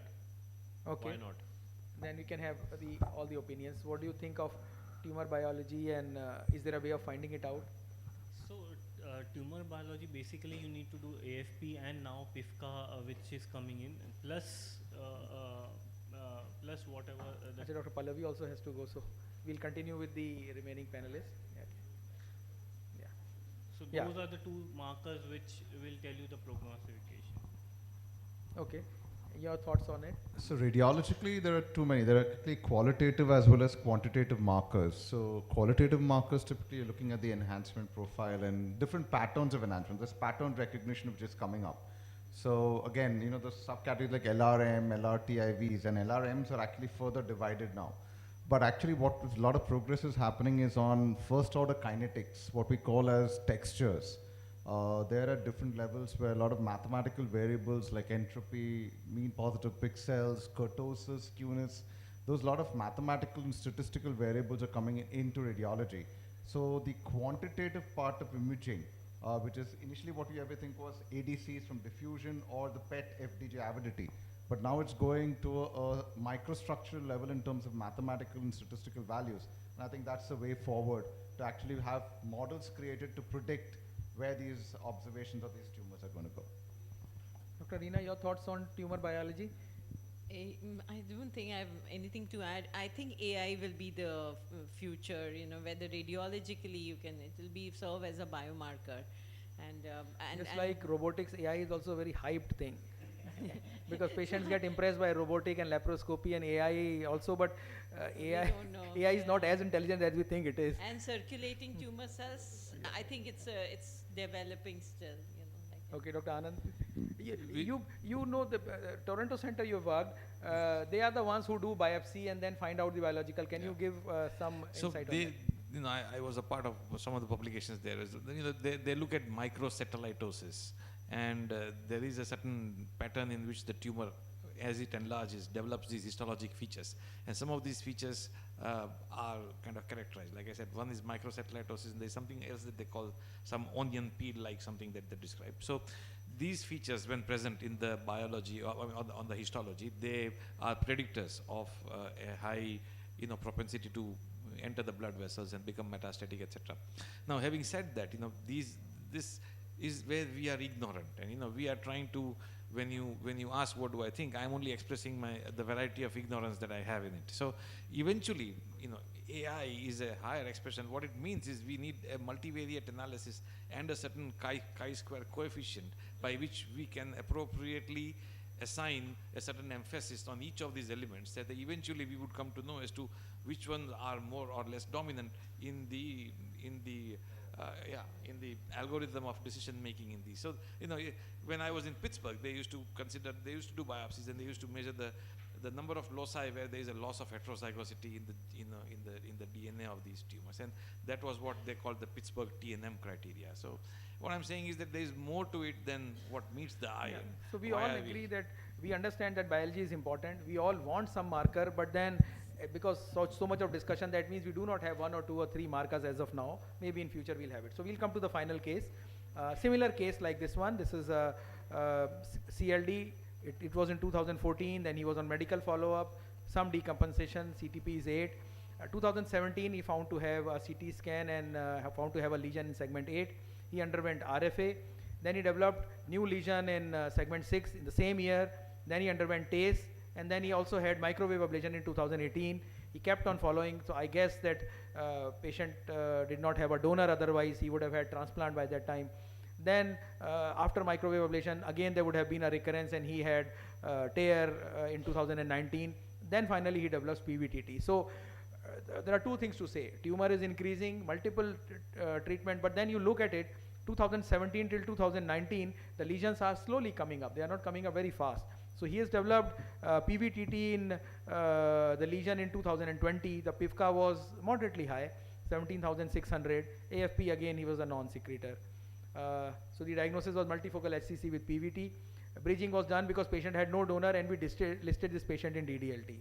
There was no donor. That is the reason he continued to have one TACE, another tear, and all those things. He would have had transplant. Ultimately, he developed PVTT. There was a new lesion, and we did TACE, and then there was tear done. Ultimately, he underwent DDLT. Now, the biggest question is, we did it, he was with us, and he would have criteria, but will this patient ever be for DDLT in other centers? Or if he improves, he is proving his biology, he can still have DDLT. This is both scientific as well as a philosophical question. Dr. Anand, you feel, can you list this patient for DDLT? Yes, I would. Okay. Yeah, so I mean, there is a genuinity of the tumor has, is assumingly not a very bad biology. Otherwise, he wouldn't be alive after, so many interim treatments, etc. Why should he not be metastatic? And yes, he became invasive into the portal vein, but that's like, in continuity, not necessarily metastatic in its whatever. Okay, so Dr. Veena, how far can we go? Patient has had tear, TACE, and then again had radiation, and he's recurring. So can you do radiation protocol once? Can you repeat it twice? Or can you have it multiple times? Is there a safe limit to it? So radiation is not repeated, but it can be after tear also. There's evidence coming up, you can give radiation. But the re-radiation series is still not there in the literature. Okay. So we would give only once. So if you give PVTT radiation, it improves, it improves. If it doesn't improve, you can't give it again and again. Yes. So that's a message that you can only give it. Supposing in this situation, we have given so much and still the donor is not available, any systemic therapy which will help? The radiation oncologist, he is gone, but yeah, so Atezobev. yeah, we will have second and third line, the presentation that we have. And before we end, just final question of the bad thing that Dr. Shaleen was saying, post-transplant recurrence. You do all this, even if you don't do all this, patient recurs, the surgeon also dies and the patient also dies. वो भी मर जाता है, surgeon को भी नहीं छोड़ता है. And then the more you have done before, somebody who spent 20 lakh rupees on this protocol, imagine a situation, we've had this, others will also have it, you do this, you do TACE, tear, and 20 lakh is spent, and then after 1.5 or 2 months you say nothing is done. Then he would say, pehle nahi karna tha. So these are all problems with these. So post-transplant recurrence, I just want to have two options, two questions. How do you treat post-transplant recurrence, Dr. Anand, by surgery or by radiation? What is the better way? Where's the location of post-transplant recurrence? Have you resected a post-transplant recurrence? Have you done retransplant for it? No. No, we have not done resection. We have given radiation, we have given chemotherapy, we have given immunotherapy as well, and we have even lost patients to very hardy rejections that resulted after immunotherapy. And if it recurs, where does it recur? Outside the liver or in liver primarily? Both, majority of them, like 50-60% within the liver. Okay. So we can keep on this discussion going on, but then we probably have to end, and still we have time. Thank you, panelists. Hope we have made out certain common things for people to understand. It was a good discussion. Thank you.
चलिए good discussion.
લગાવી દઉં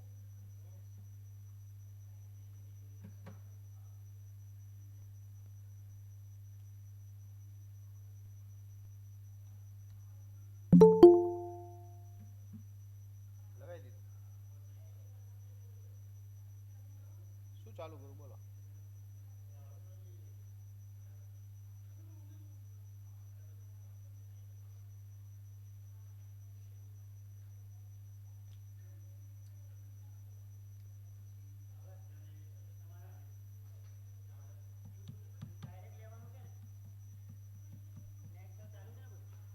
net ક્યાં YouTube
Hospital, Ahmedabad.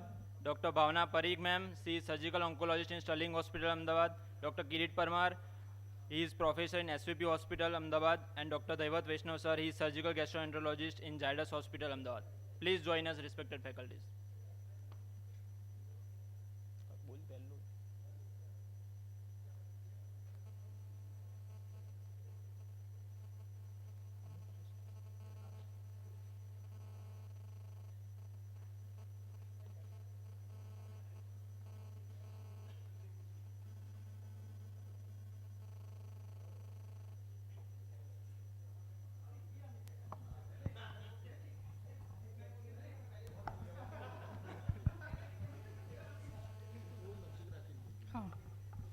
I request Dr. Bhavna Parikh, ma'am, to invite speakers for next talk. Good afternoon, everyone. As far as this post-lunch session is concerned, I don't require any kind of an introduction for any of our speakers because all are very famous in terms of liver and hepatobiliary surgery is concerned. I invite first Dr. Nimesh Mehta, sir. He's a senior consultant, and I'll invite him for the topic of anterior approach for the liver resection for large SCC. He's a co-chairman and chief transplant surgeon, Department of Surgical Gastroenterology and Hepatobiliary Surgery and Liver Transplantation at Sir Gangaram Hospital, New Delhi. Over to you, sir. Thank you so much, madam, for this kind introduction. So we'll just start with the video. It's about 15 minutes. I tried to reduce it, but we'll. So this was a 66-year-old gentleman who had a diabetes, hypertension, 16-year-old. All the other markers were fairly within normal limits. Technically, if you look at all the parameters, except PUCA, which was 1746, was too much raised. Large right lobe tumor, 15 centimeter. If you can look into that's an arterial phase, the CT scan. It's a large tumor involving all the segments of right lobe, 5, 6, 7, and 8. That's on the right of your screen is the portal phase. And you couldn't appreciate, if you had seen the portal phase, you couldn't see the right portal vein. The right posterior portal vein was seen, but right anterior portal vein was not seen. PET scan again did not show any major difference than what we found in CT. So to summary, it was a 15 centimeter large tumor. We had biopsied, proven HCC, outside Milan, outside UCSF, outside all the criteria. So we just operated on this gentleman recently, last month, with diagnostic laparoscopy first, and then ruled out any extrahepatic metastasis. This is porta dissection, so we are trying to try all the lymphovascular tissue around the porta, and that's the node, the portocaval node there. Sent it for biopsy all as well. And then whatever tissue we normally like to tie it, because of the lymphatics, you do not wish to. That was a cholecystectomy, that was a cystic duct which was cut. And again we continue with the porta clearance. And then we have looped the right hepatic artery. Tissue above the right hepatic now can be tied easily. That's a caudate portal vein branch which we tied, but I want you to keep paying attention here. Once that is done, we were trying to loop the right portal vein. And because of the size of the tumor, that's the right portal vein we are trying to loop. Right artery is already looped, right hepatic artery is already looped. Another branch of the caudate taken down.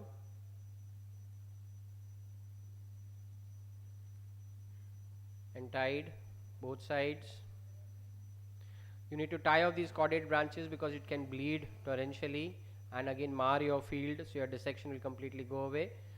Then after tying off all the caudate, we tried to loop the portal vein, but we just couldn't loop the portal vein. Can you see that?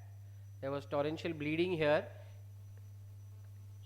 The reason I have continued and included this in the video, though this is an edited video, I kept this portion to show that do not lose your calm. Even if it bleeds, take a clamp.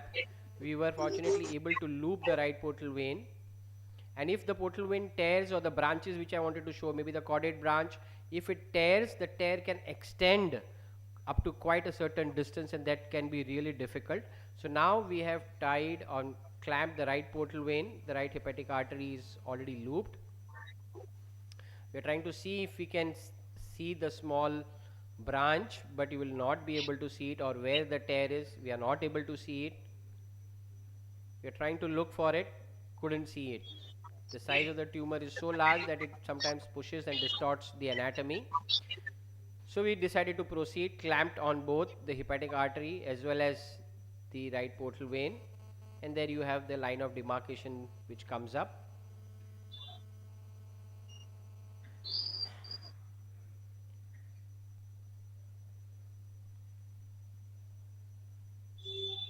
So we have continued the line inferiorly as well towards the porta, superiorly, and then you, with mix of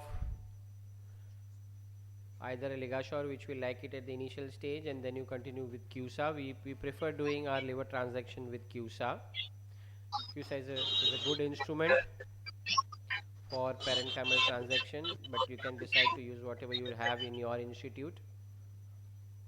And you continue slowly, steadily, keep on proceeding with transaction. And you can see how difficult at times it becomes. Try and loop whatever the tissue is possible, clip it, tie it, whichever way you are comfortable with. And then the transaction continues and proceeds. Again here, if you would have noticed it, we directly went to the porta. So we have not mobilized the liver at all. This is technically what I was trying to describe in my previous talk as well, no touch, where you have not mobilized the liver from its attachment to the diaphragm or the right side. You have not taken down the right triangular. And all these small vessels, there would be multiple vessels. If you don't clip it or tie it or don't secure it, it can bleed. One of the major vessels, see there, if you can see the bleeder there, that's what I wanted to again convey. So any major vessel or segment 8 branch can actually tear. So you can suture it with use of polypropylene or Prolene suture. And the transaction line slit, this is one of the again major branch. If you can appreciate, I have fast forwarded the video here. So you tie on the side which has to be removed and suture on the side which has to be preserved in the clamps.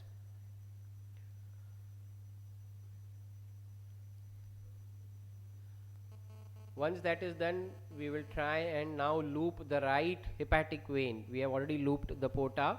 So we are trying to dissect and trying to loop the right hepatic vein.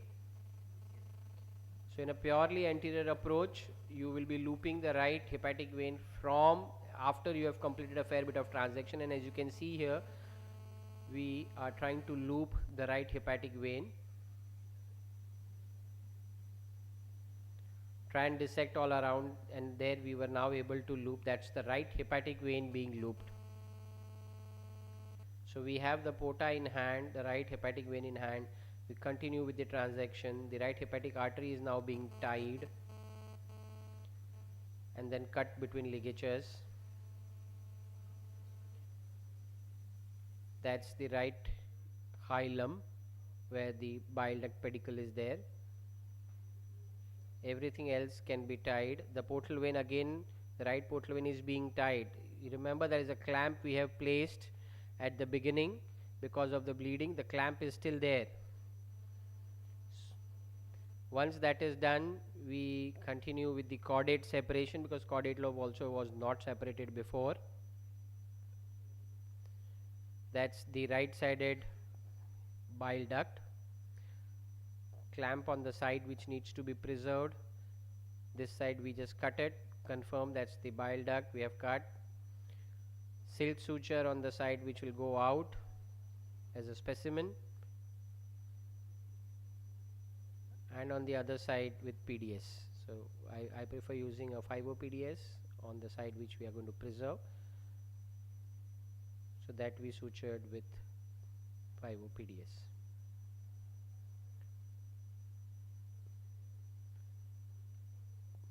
So that's the duct. We see the duct opening, leave the clamp and suture it under vision. Confirm that you have sutured it properly, closed it, go back over and over, and then do a watertight suturing. Now we come to the portal vein. There, try to release the clamp and see where is the tear. So there we thought is the tear. and but even after taking couple of sutures, it still was not controlled. So the portal vein is still in continuity with a tie on the distal side and clamp on the proximal, and every time we release the clamp, there is a good rush of blood coming out.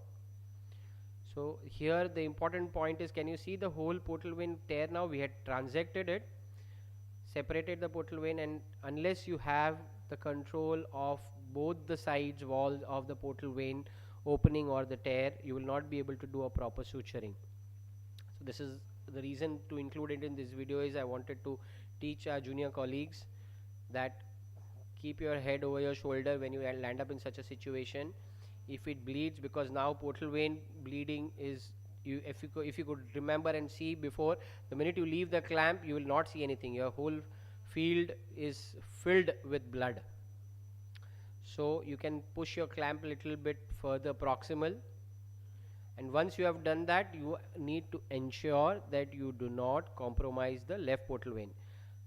So after completing, again after releasing the clamp, there was still a point, if you could see there was a bleeder there, then that was also secured. Now after completing the tying of the portal vein, suturing of the portal vein, we are confirming that the left sided portal vein was not compromised. Now we turn our attention back to the caudate lobe, where it is not separated yet from the IVC.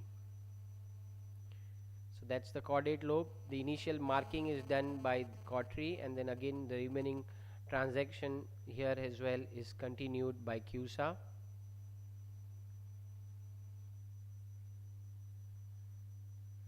And wherever you think there is a hilar plate or a caudate, branches will keep on coming. Preferably tie it or clip it and then cut between ligatures or clips. Once that is done, continue with your CUSA dissection. You can use any energy source you are comfortable with or available in your center. And there you have already looped the right hepatic vein, so all the tissue above it. Again here there was no question of hanging because we couldn't do that. That's a pure anterior approach. Now you can see there is, looks like there is cava in your view. That's the large tumor on the right side. But when you further dissection, we feel that that's probably, so that was probably the liver capsule, and we have cut that as well. All the inferior hepatic veins are now being taken. Again continuing with the dissection on the liver capsule. So that's the cava in your view now, and all these small hepatic veins again can tear. So generally I prefer tying it on the cava side, because a tear can actually increase in size during dissection and again can lead to bleed, which will mar your field. You will not be able to see it. And we continue with the dissection further till we complete everything and reach, and only the liver is hanging only on the right hepatic vein. Once that is done, you take the right hepatic vein, clamp on the body side, which is to be preserved, cava side, that is. The specimen side we have just used a 1/0 tie, silk tie.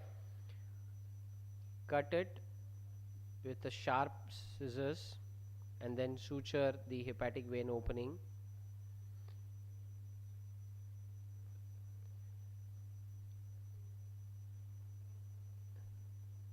We prefer using 3-O proline for suturing the hepatic vein opening.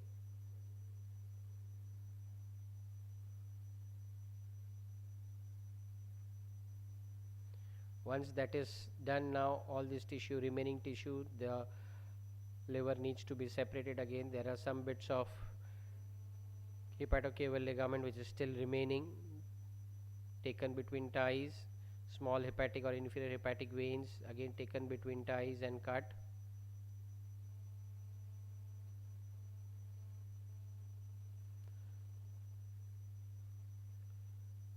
And hopefully that's the last bit of small hepatic vein being cut.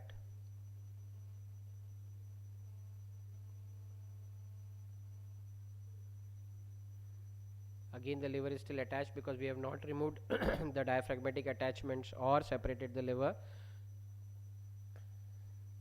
So we are doing that now. Hepatorenal ligament and now the diaphragm. So we are separating it from the diaphragm now. Use of diathermy and energy source, either of that, whatever you are comfortable with.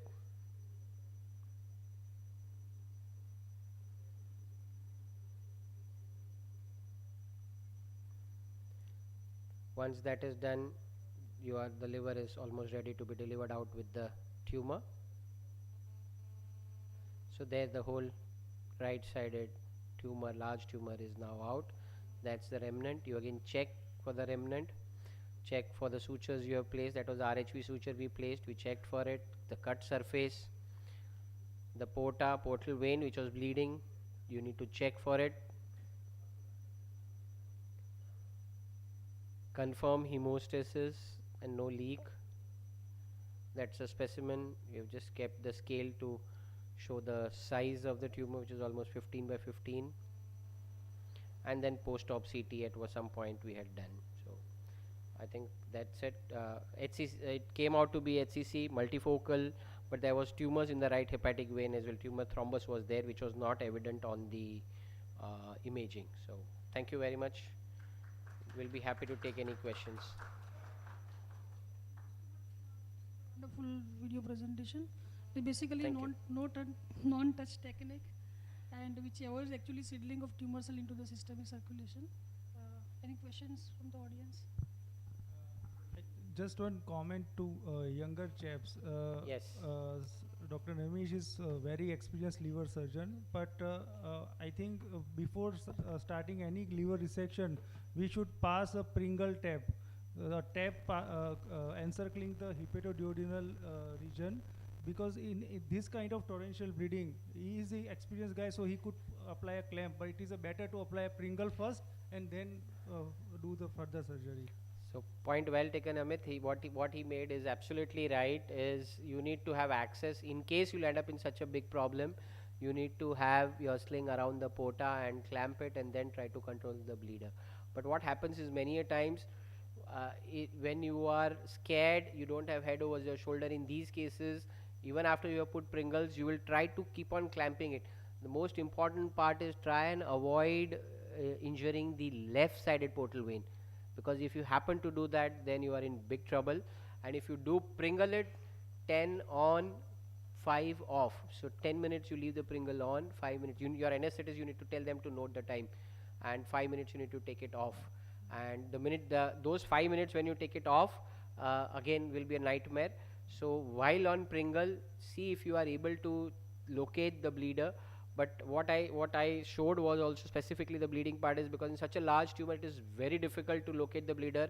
And if your clamp, which is partially there and not affecting the left lobe, preferably continue with your transaction, because once you have completed your transaction and once I have cut the right-sided portal vein distally towards the side of the specimen, I was able to see the tear. Without that, there was no vision. I was not able to see. In spite of it being done by an experienced hand, you will still not be able to see the portal vein. So you need to transact it, complete the transaction. The whole field will be open, and you will be able to tackle it better and suture it in a better way. But point well taken. Any question? Okay. So let's proceed. Thank you. Thank you, Dr. Himesh. Let's proceed with the next talk by Dr. Shalin Agrawal on laparoscopic major hepatectomy for HCC. So, thank you, chairpersons. Thank you, Amit. And this is, I think, a continuation of my actual presentation. This is not a scheduled video, but it was a part of my presentation. However, due to shortage of time at that point, so Dr. Hitesh was kind enough to accommodate this video here. So this is a short video. I curtailed it because of my talk. It's only a 6 minutes video, but I think it's worthwhile to have this video, because it would complete my talk about laparoscopic liver resection. So since we are doing mostly donor hepatectomies and the number of non-donor resections are less, so the video was made for a donor hepatectomy, but it covers all the points and even more. Like you have to be even more judicious and careful regarding the safety of the liver which is going to come out. In resections, the specimen you can, even if there is some injury to vein, you don't bother because that's going to the pathology department. But here you have to be equally careful not only for the remnant but also for the graft or the specimen that is going to come out. So it covers all the points of any laparoscopic liver resection.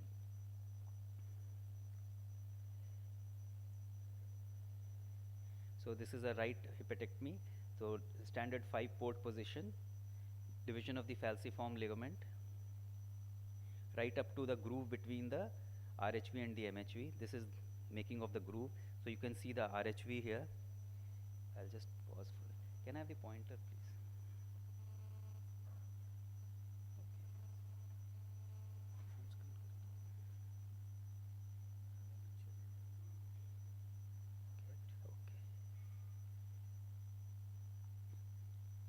So and now this is the mobilization of the cava, and this is the inferior hepatic vein that we are ligating. So you'll find multiple of these of various sizes. I've seen very few cases where there are no inferior hepatic veins. Okay.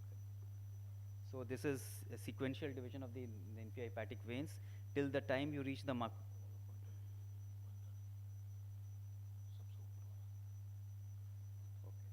So that was the creating of tunnel, and this is the hanging maneuver. We use a Ryle's tube for hanging. Now we have moved on to the hilar dissection. First of all is taking down the gallbladder, division of the cystic duct. This is the portal vein being dissected.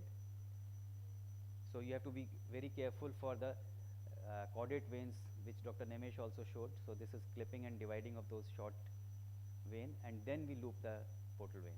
This is the looping of the portal vein. Next, coming to the right hepatic artery. So you have to be very careful. We are holding, you don't hold the artery proper, you hold the tissue around it so that there is no dissection completed. So initially, this is some of the experience from initial cases. I was doing the cholecystectomy later on, but after seeing others' experience, I've started doing cholecystectomy first. Now this is the clamping of the artery and the vein to mark the ischemic line. And we inject the ICG, the indocyanine green also, and this is the demarcation that we see. So it just confirms your ischemic line. Many a times the actual ischemic line is very faint. Therefore, using the ICG is helpful in these cases because, as I said, the graft is equally, the specimen is equally important. Now this is the rubber band or the sling technique for retracting the liver, which in open you do with your hands. And we use the CUSA for transection. Harmonic we use very sparingly because we find that it's more precise if you use a CUSA. This is the segment 5 vein which is coming into view, and this is divided between hemlock clips because they are usually large in size. The smaller ones you can use LIGA or even you can even burn them. So the laparoscopic CUSA that we are using is the Integra. It has an inbuilt coagulation also, so that is an additional advantage. This is the segment 8 vein which is being clipped, the larger one between hemlocks, smaller one between routine LIGA clips, 300 or 400. Looping of the bile duct done here, the part of the hilar dissection. So the blue sling holds the artery and the vein, and then you delineate this is the confluence, right duct, left duct, the CBD, the CHD. Once you have delineated, apply the clip to be, and then this is the bile duct division. So this is the fallacy of the laparoscopic procedure. I could have got one duct in open, but I got two with septum here. Now it's only the vascular structures. This is the completion of the caudate transection. So the transection has been completed, dividing the hepatic artery between hemlock clips.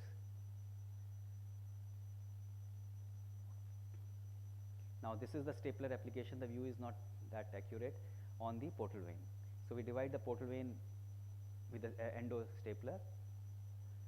So the inflow has been divided. Now this is a stapler being applied on the right hepatic vein. This is a bit of a tedious procedure. It's being divided, and this is taking the specimen in the endo bag. So that's a brief and taken out through the fan and steel incision. So it's in brief, a brief video of just showing the steps, the salient points and the steps in a laparoscopic donor hepatectomy. It's just a replication of the open procedure being done with the minimally invasive approach. However, lately over the last 1 year or so, we have changed our procedure a bit. We are not dividing the duct laparoscopically or robotically. We are doing more robotic now. So I just want to make this point that although it won't be called a pure laparoscopic or pure robotic procedure, but in transplantation, we have to be vigilant and careful about our results in the recipient also. So although I cannot prove it through literature, because literature supports pure laparoscopic or pure robotic, and the Seoul National University, which has done the maximum, they have the highest experience of laparoscopic donor hepatectomy. They have published a paper showing that their results in the recipient are not inferior. But maybe we are still on the learning curve despite doing around 125 cases, that when you divide the duct, it's not as good as you get in an open procedure. So what we have made a modification is we make a equal size. Fan steel incision is about 13-14 centimeter. We make a same incision from the Zifi, just connect the two ports, similar size incision, and then we have looped the duct, but we divide it sharply with after opening it. And vascular control also we take with open. The simple reason, because when you apply, you saw that stapler being applied on the portal vein and the RHV. This is the standard way of doing it. The length of the vein gets reduced. And this is a major impediment, especially on the right hepatic vein. Portal vein you can accommodate, you can lengthen your recipient portal vein. But right hepatic veins, short stump can lead to outflow problems. That is what we did face in some of, like 3 or 4 patients. We had to resort to interventional method of dilating the anastomosis, but that was a problem. So that's why the last part, that is the division of duct and the vasculature, we do it through upper midlines. So we have lost, we cannot call it a pure laparoscopic, but that serves our patient well. So that is what we are doing lately. Thank you.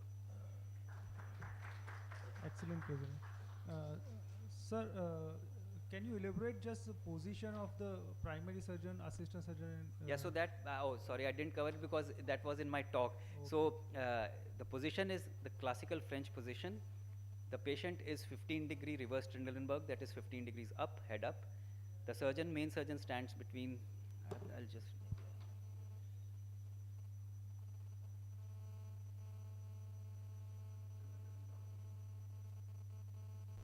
I'll show that cartoon.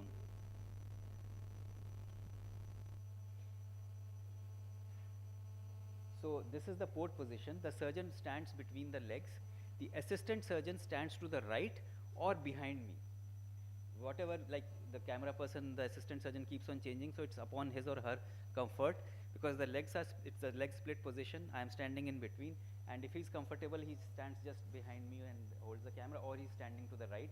The nurse is to the left of to the right of the patient. So if you can imagine that this is the head, this is the foot end, so I am standing in between. The nurse stands on the right of the patient. The assistant surgeon stands on the left of the patient or behind me, and the second assistant always on the left of for the epigastric port. So that is how we do it. And the dissection of the triangular ligament, do you prefer to do from beginning, or it's a later on procedure? No, in the beginning itself. Because we do the hanging. You can do hanging with partial mobilization, but we just replicate the open. And Professor Su from SNU, who's got the maximum experience, he also does the same way. So we just kind of replicated the technique without putting much brain into it. But it has helped us well, and it's gone off smoothly. As I said in the previous talk, that initially we had problems with lifting the liver, some injuries to the capsule and bleeding. But after a few cases, we got the hang of it, and then this has not been a problem. So we mobilized in the beginning itself. Now you have already passed your learning curve. So what is the time? See, I said learning curve, that is from the literature, but I still feel that I am still in the learning curve, because with each passing case you gain more experience. And what is the donor recovery after this modifying? See, definitely the pain is less. The discharge, we always keep the donors for 8 days post, like 1 week post transplant, whether it's whatever the approach, it's open, laparoscopic, robotic, we always keep them. The only difference we have observed is that yes, the operating time, it has come down. Previously, we would be taking out the graft at 6 p.m. after starting at around 9:30. Now we take out the graft by 3:34. So the time has come down. If I'm doing that open, still I would be finishing around 2. Because we have trainees also. If I'm doing alone, we can come out by 12, 12:30, but roughly around 2. So 1.5 hours, the time is more. Blood loss after the learning part, yes, it's less. It's definitely less. Liver function is also. Liver function, no difference. No difference in liver function, not at all. So that is true, that outcome in the donors doesn't differ at all. And the pain is definitely less, and cosmetically, well, yes, Phenon steel is best, but now that we are not using Phenon steel, we are using the upper midline, but we tell them beforehand, because now the people have started, as awareness is increasing, they are coming asking for a minimally invasive donor hepatectomy. So we tell them that we'll give a small upper midline incision, they are okay with that. So, but pain is much less, although we discharge them on the same day, that is after a week.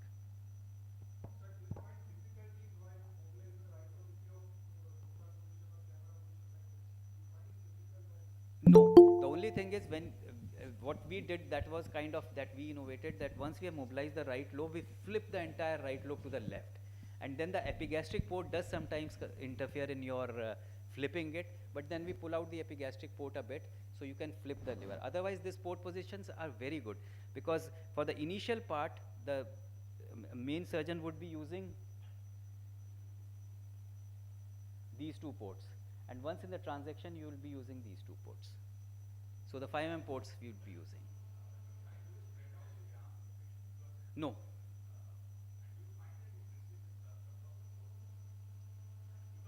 No, the arms are tucked by the side. Yes, yes, yes.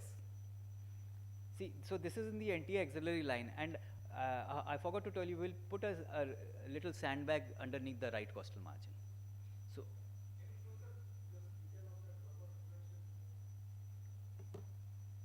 that it's a very edited video, so I'll just try it and pause it there.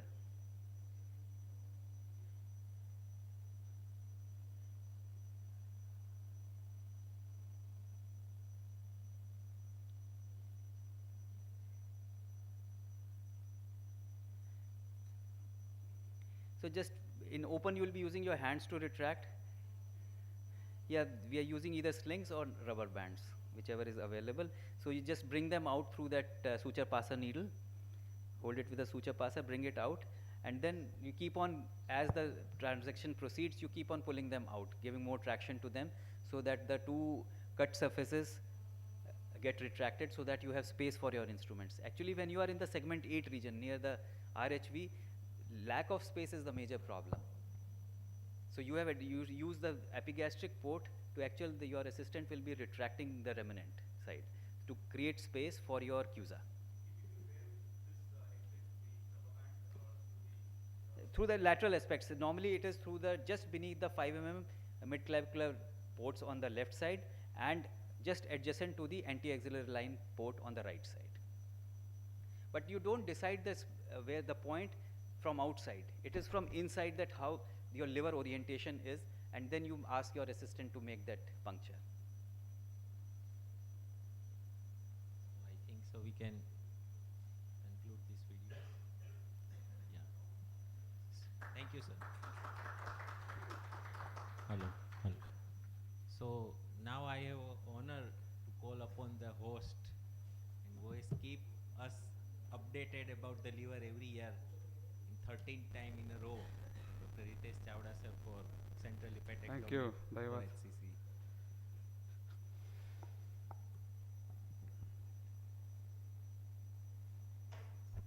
So,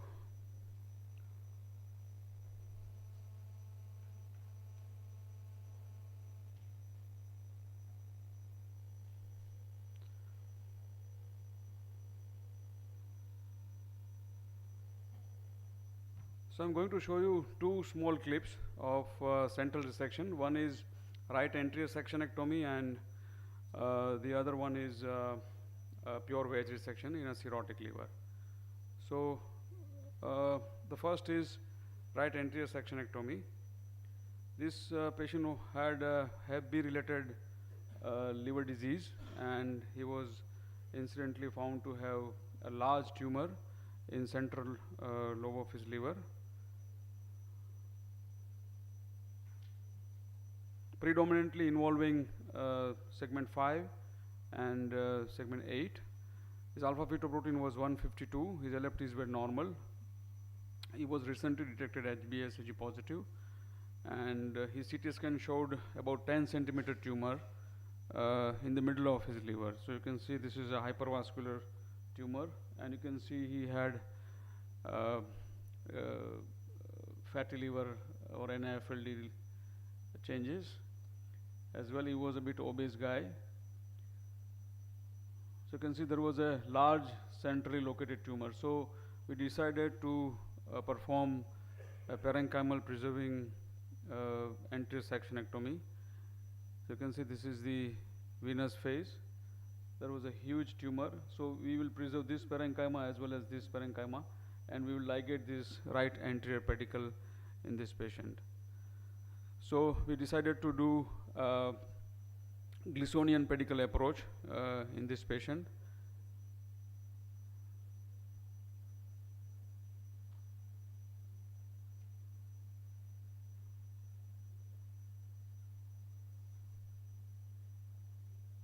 So you can see a huge tumor in the center with the middle hepatic vein here, and this is the right anterior portal vein.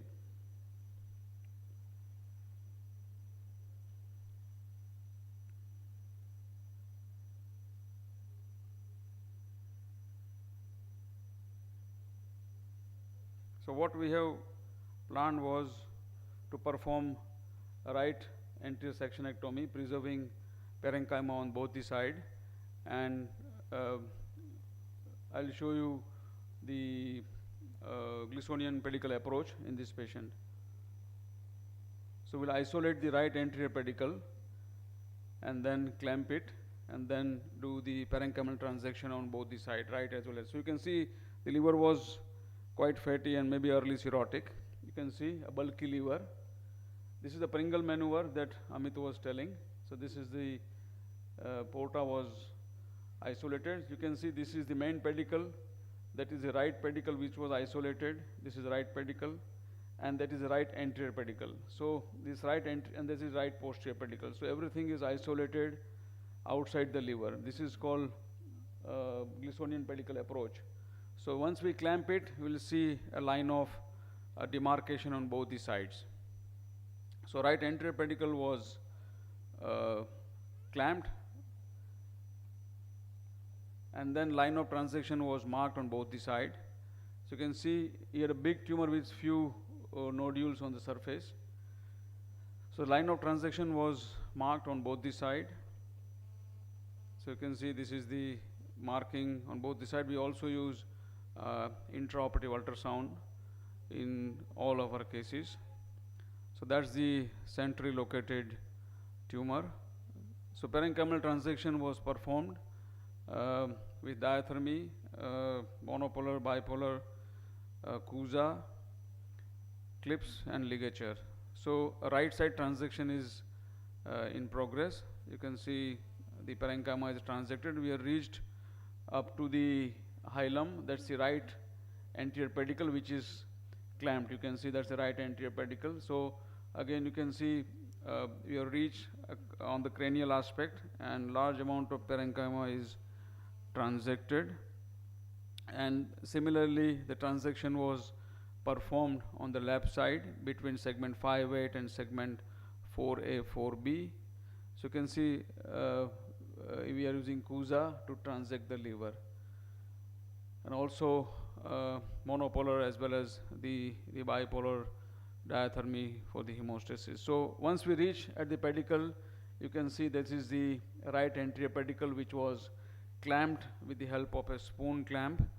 It was ligated distally, divided and sutured. So this is the right anterior pedicle which is tackled now. So this is called a Glisonian pedicle approach. So you can see distally it is tied with silk, and then we divide it and then suture it, and then this pedicle is sutured after division. So that's the right anterior pedicle. We normally take a 4 or 5-0 because this suture normally slips. So once it is done, you can see this is the tributary of middle hepatic vein which is clamped and transected. So the specimen comes out. So this is a large tumor which is resected from the center.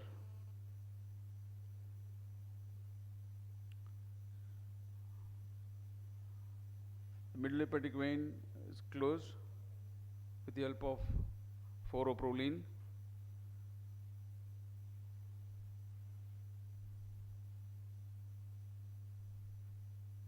So that's the final picture. You can see that is the main, that's the hilum, that's the left pedicle, this is the right pedicle. You can see this is the whole right pedicle and this is the right anterior pedicle which is sutured. So this is the area of transection. So that was the right pedicle which was sutured. So this is called right anterior sectionectomy.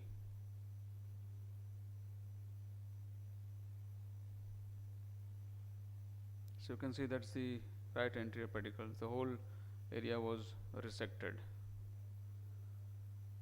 There's the cholecystectomy. We also performed intraoperative cholangiogram and also see for the Doppler before we close this.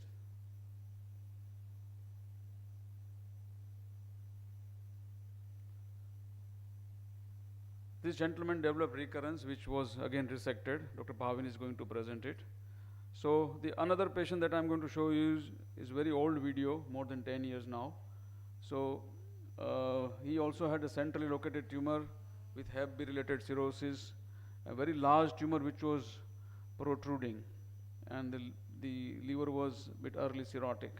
It's a very old video. So you can see a large lesion, large portion of it was protruding.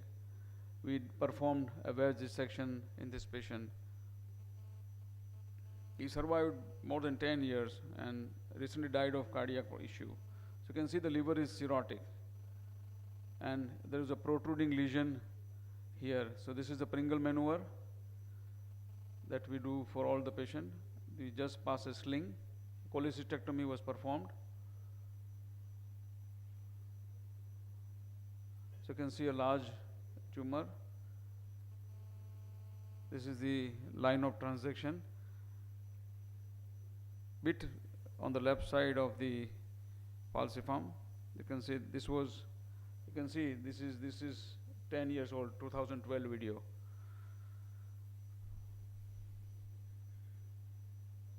So line of transection was marked on the right side and the transection was performed.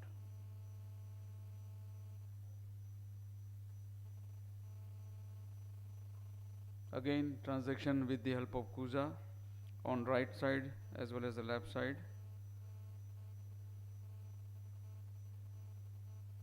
We use ligature clips, bipolar and monopolar diathermy. You can see this is the transection on the left side. Last bit of parenchyma is remaining now.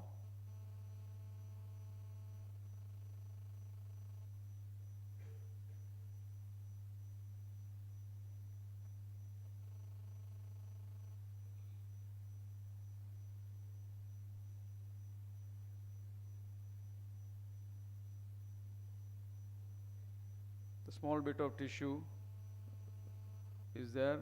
You can see this is the right side transection, this is the left side, this is the tributary of the middle hepatic vein which was clamped and it was divided.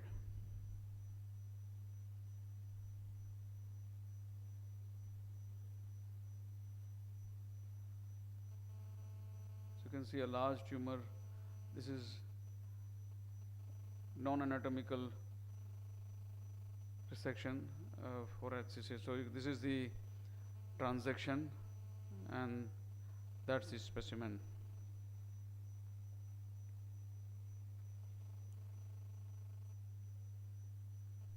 Thank you.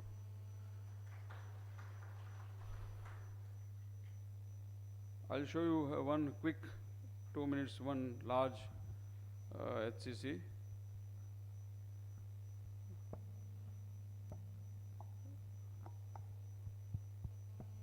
So, just like what Dr. Naimesh showed, this was a huge tumor. You can see in the middle of his liver, a huge tumor. This liver cannot be mobilized actually. If you mobilize, it will tear, it will cause venous avulsion. So, we perform an anterior resection in this patient, and the transection was done first before we mobilize the liver.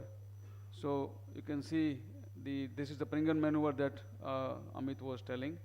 So we could not reach to porta. So we transected the liver first and then tried to reach to porta. It was so huge.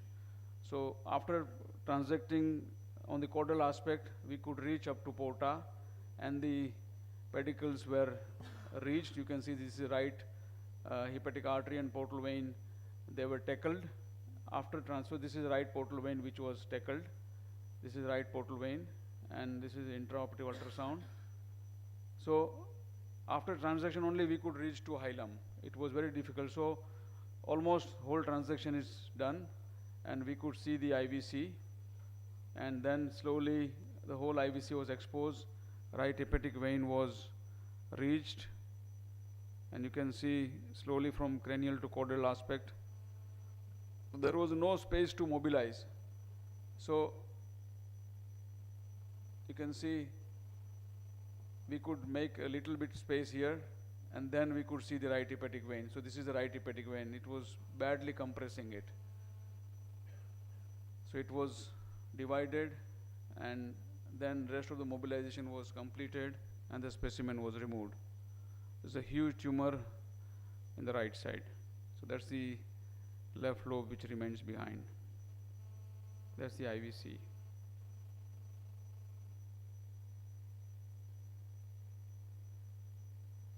Thank you.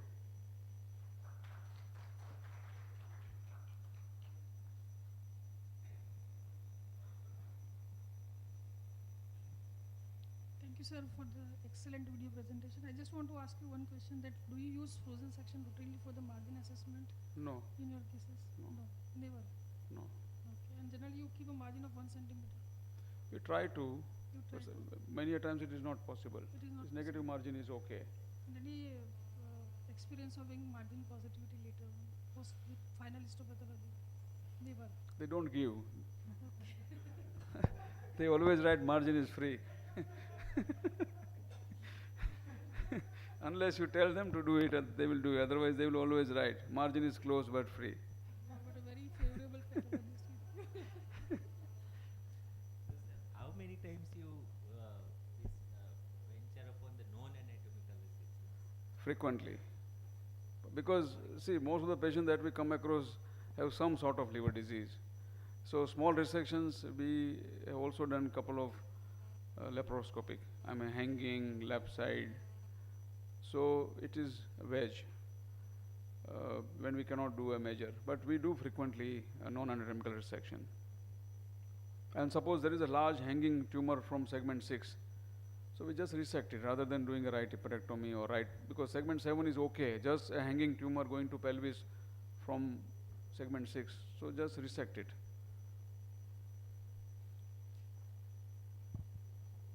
Any questions from the audience?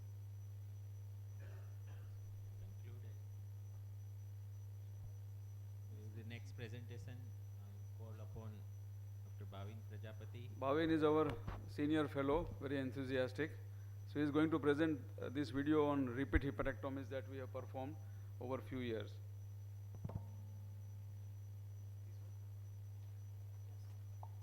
Thank you, sir, for giving me an opportunity to present video here. My presentation topic is repeat hepatectomy for recurrent hepatocellular carcinoma.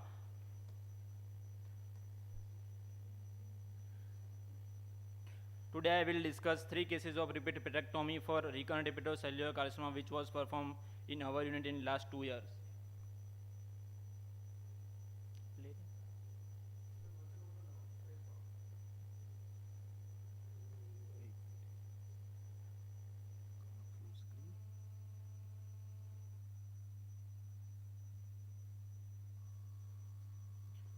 This is first case, 68-year-old gentleman, NAFLD related compensated chronic liver disease, underwent for laparoscopic non-anatomical liver resection for primary tumor in segment 4.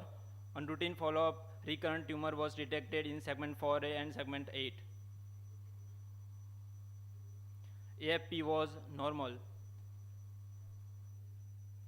This is triple phase CT scan abdomen showing recurrent tumor in segment 4A and 8. As we can see, there are no extrahepatic disease and there are no any vascular involvement. So we advise liver transplant option for this patient, but patient is not willing for liver transplant, so we proceed for the parenchyma preserving wedge resection of segment 4A and 8.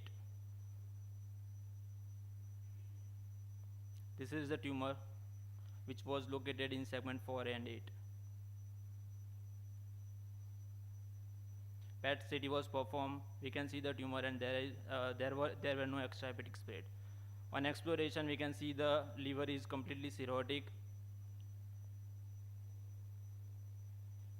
We can see the tumor located in segment 4A and 8. Patient had good liver volume. This is left lobe of liver, and this is right lobe. This was for Pringle's maneuver. Now we proceed for tumor resection. Intraoperative ultrasound was performed to see for the tumor localization and to see for the middle hepatic vein. We can see the tumor on ultrasound.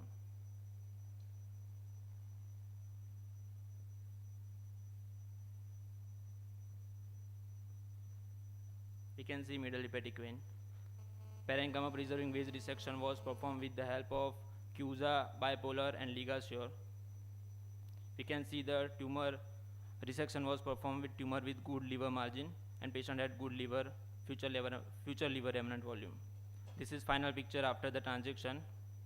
This is the base of the tumor, which is now free from the tumor. And we can see the complete hemostasis was achieved, and there were no any bile leak.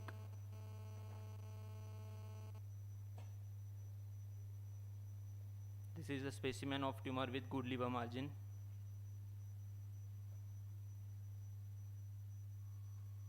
Now second case, 52-year-old gentleman had HPV-related compensated CLD, underwent, patient was primarily detected hepatocellular carcinoma in segment 5 and 8. Central hepatectomy was performed, and which was beautifully presented by Chawda sir in previous session.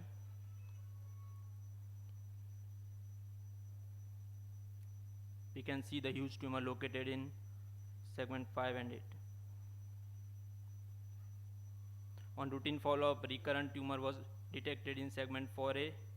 Patient has no any extrahepatic disease and no vascular involvement. AFP was normal. We can see the recurrent tumor at the left side, left margin of the previous transection line.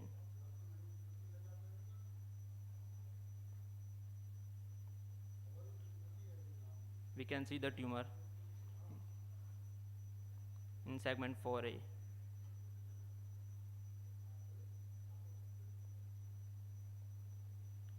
On exploration, extensive adenolysis was performed. This colon was completely adherent with the tumor.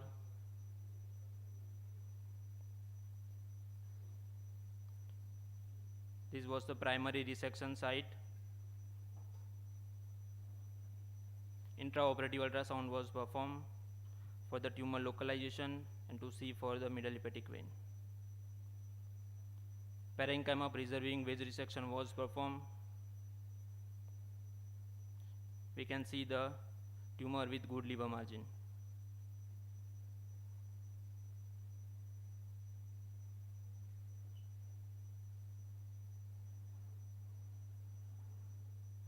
This is the final picture after the transection.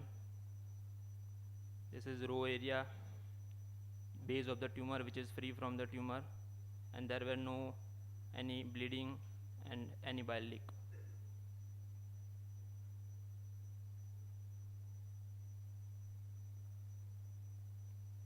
This is a specimen of tumor with good liver margin. Now third case, 61-year-old gentleman had HPV related compensated CLD. Primary tumor was in segment 5 and segment 6.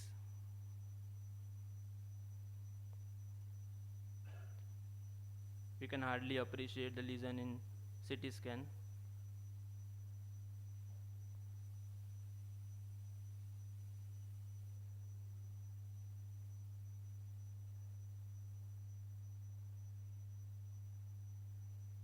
Yes, this is lesion.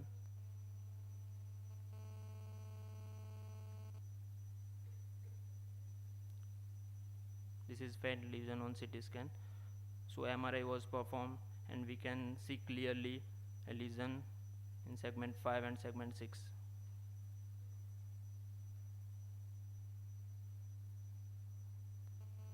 There were no any vascular invasion and no any extrahepatic disease. So parenchyma preserving wedge resection of segment 5 and 6 was performed. On routine follow-up after 2 years, recurrent tumor was detected in segment 6. We can see the recurrent tumor over the right side margin of the transaction line.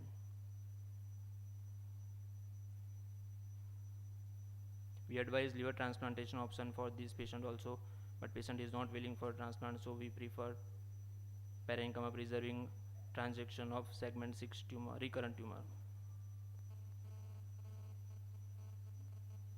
This is tumor.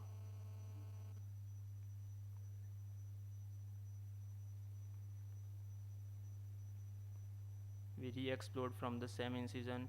We can see the liver is cirrhotic and patient had good liver volume. This is the recurrent tumor site which was located in segment 6. This is the site. Intraoperative ultrasound was performed to localize the tumor and to see for the hepatic vein.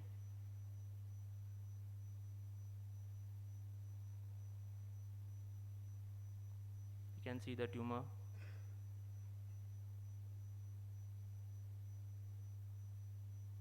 We usually perform intraoperative ultrasound to localize the tumor.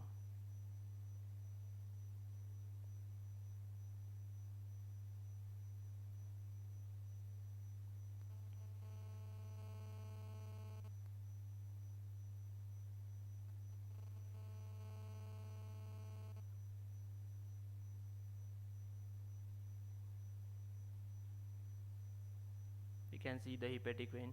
Line of transaction was marked with the spray mode of monopolar cautery.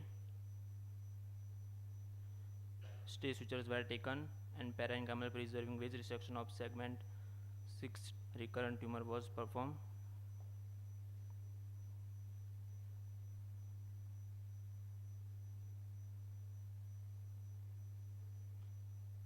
You can see the tumor has good liver margin. This is the final picture after transaction.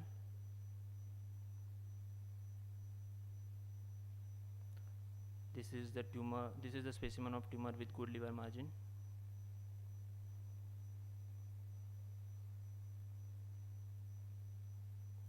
This is tumor. Thank you.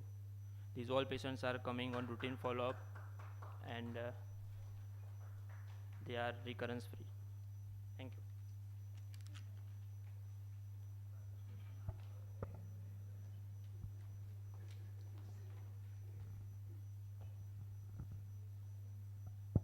Thank you. Thank you. Thank you.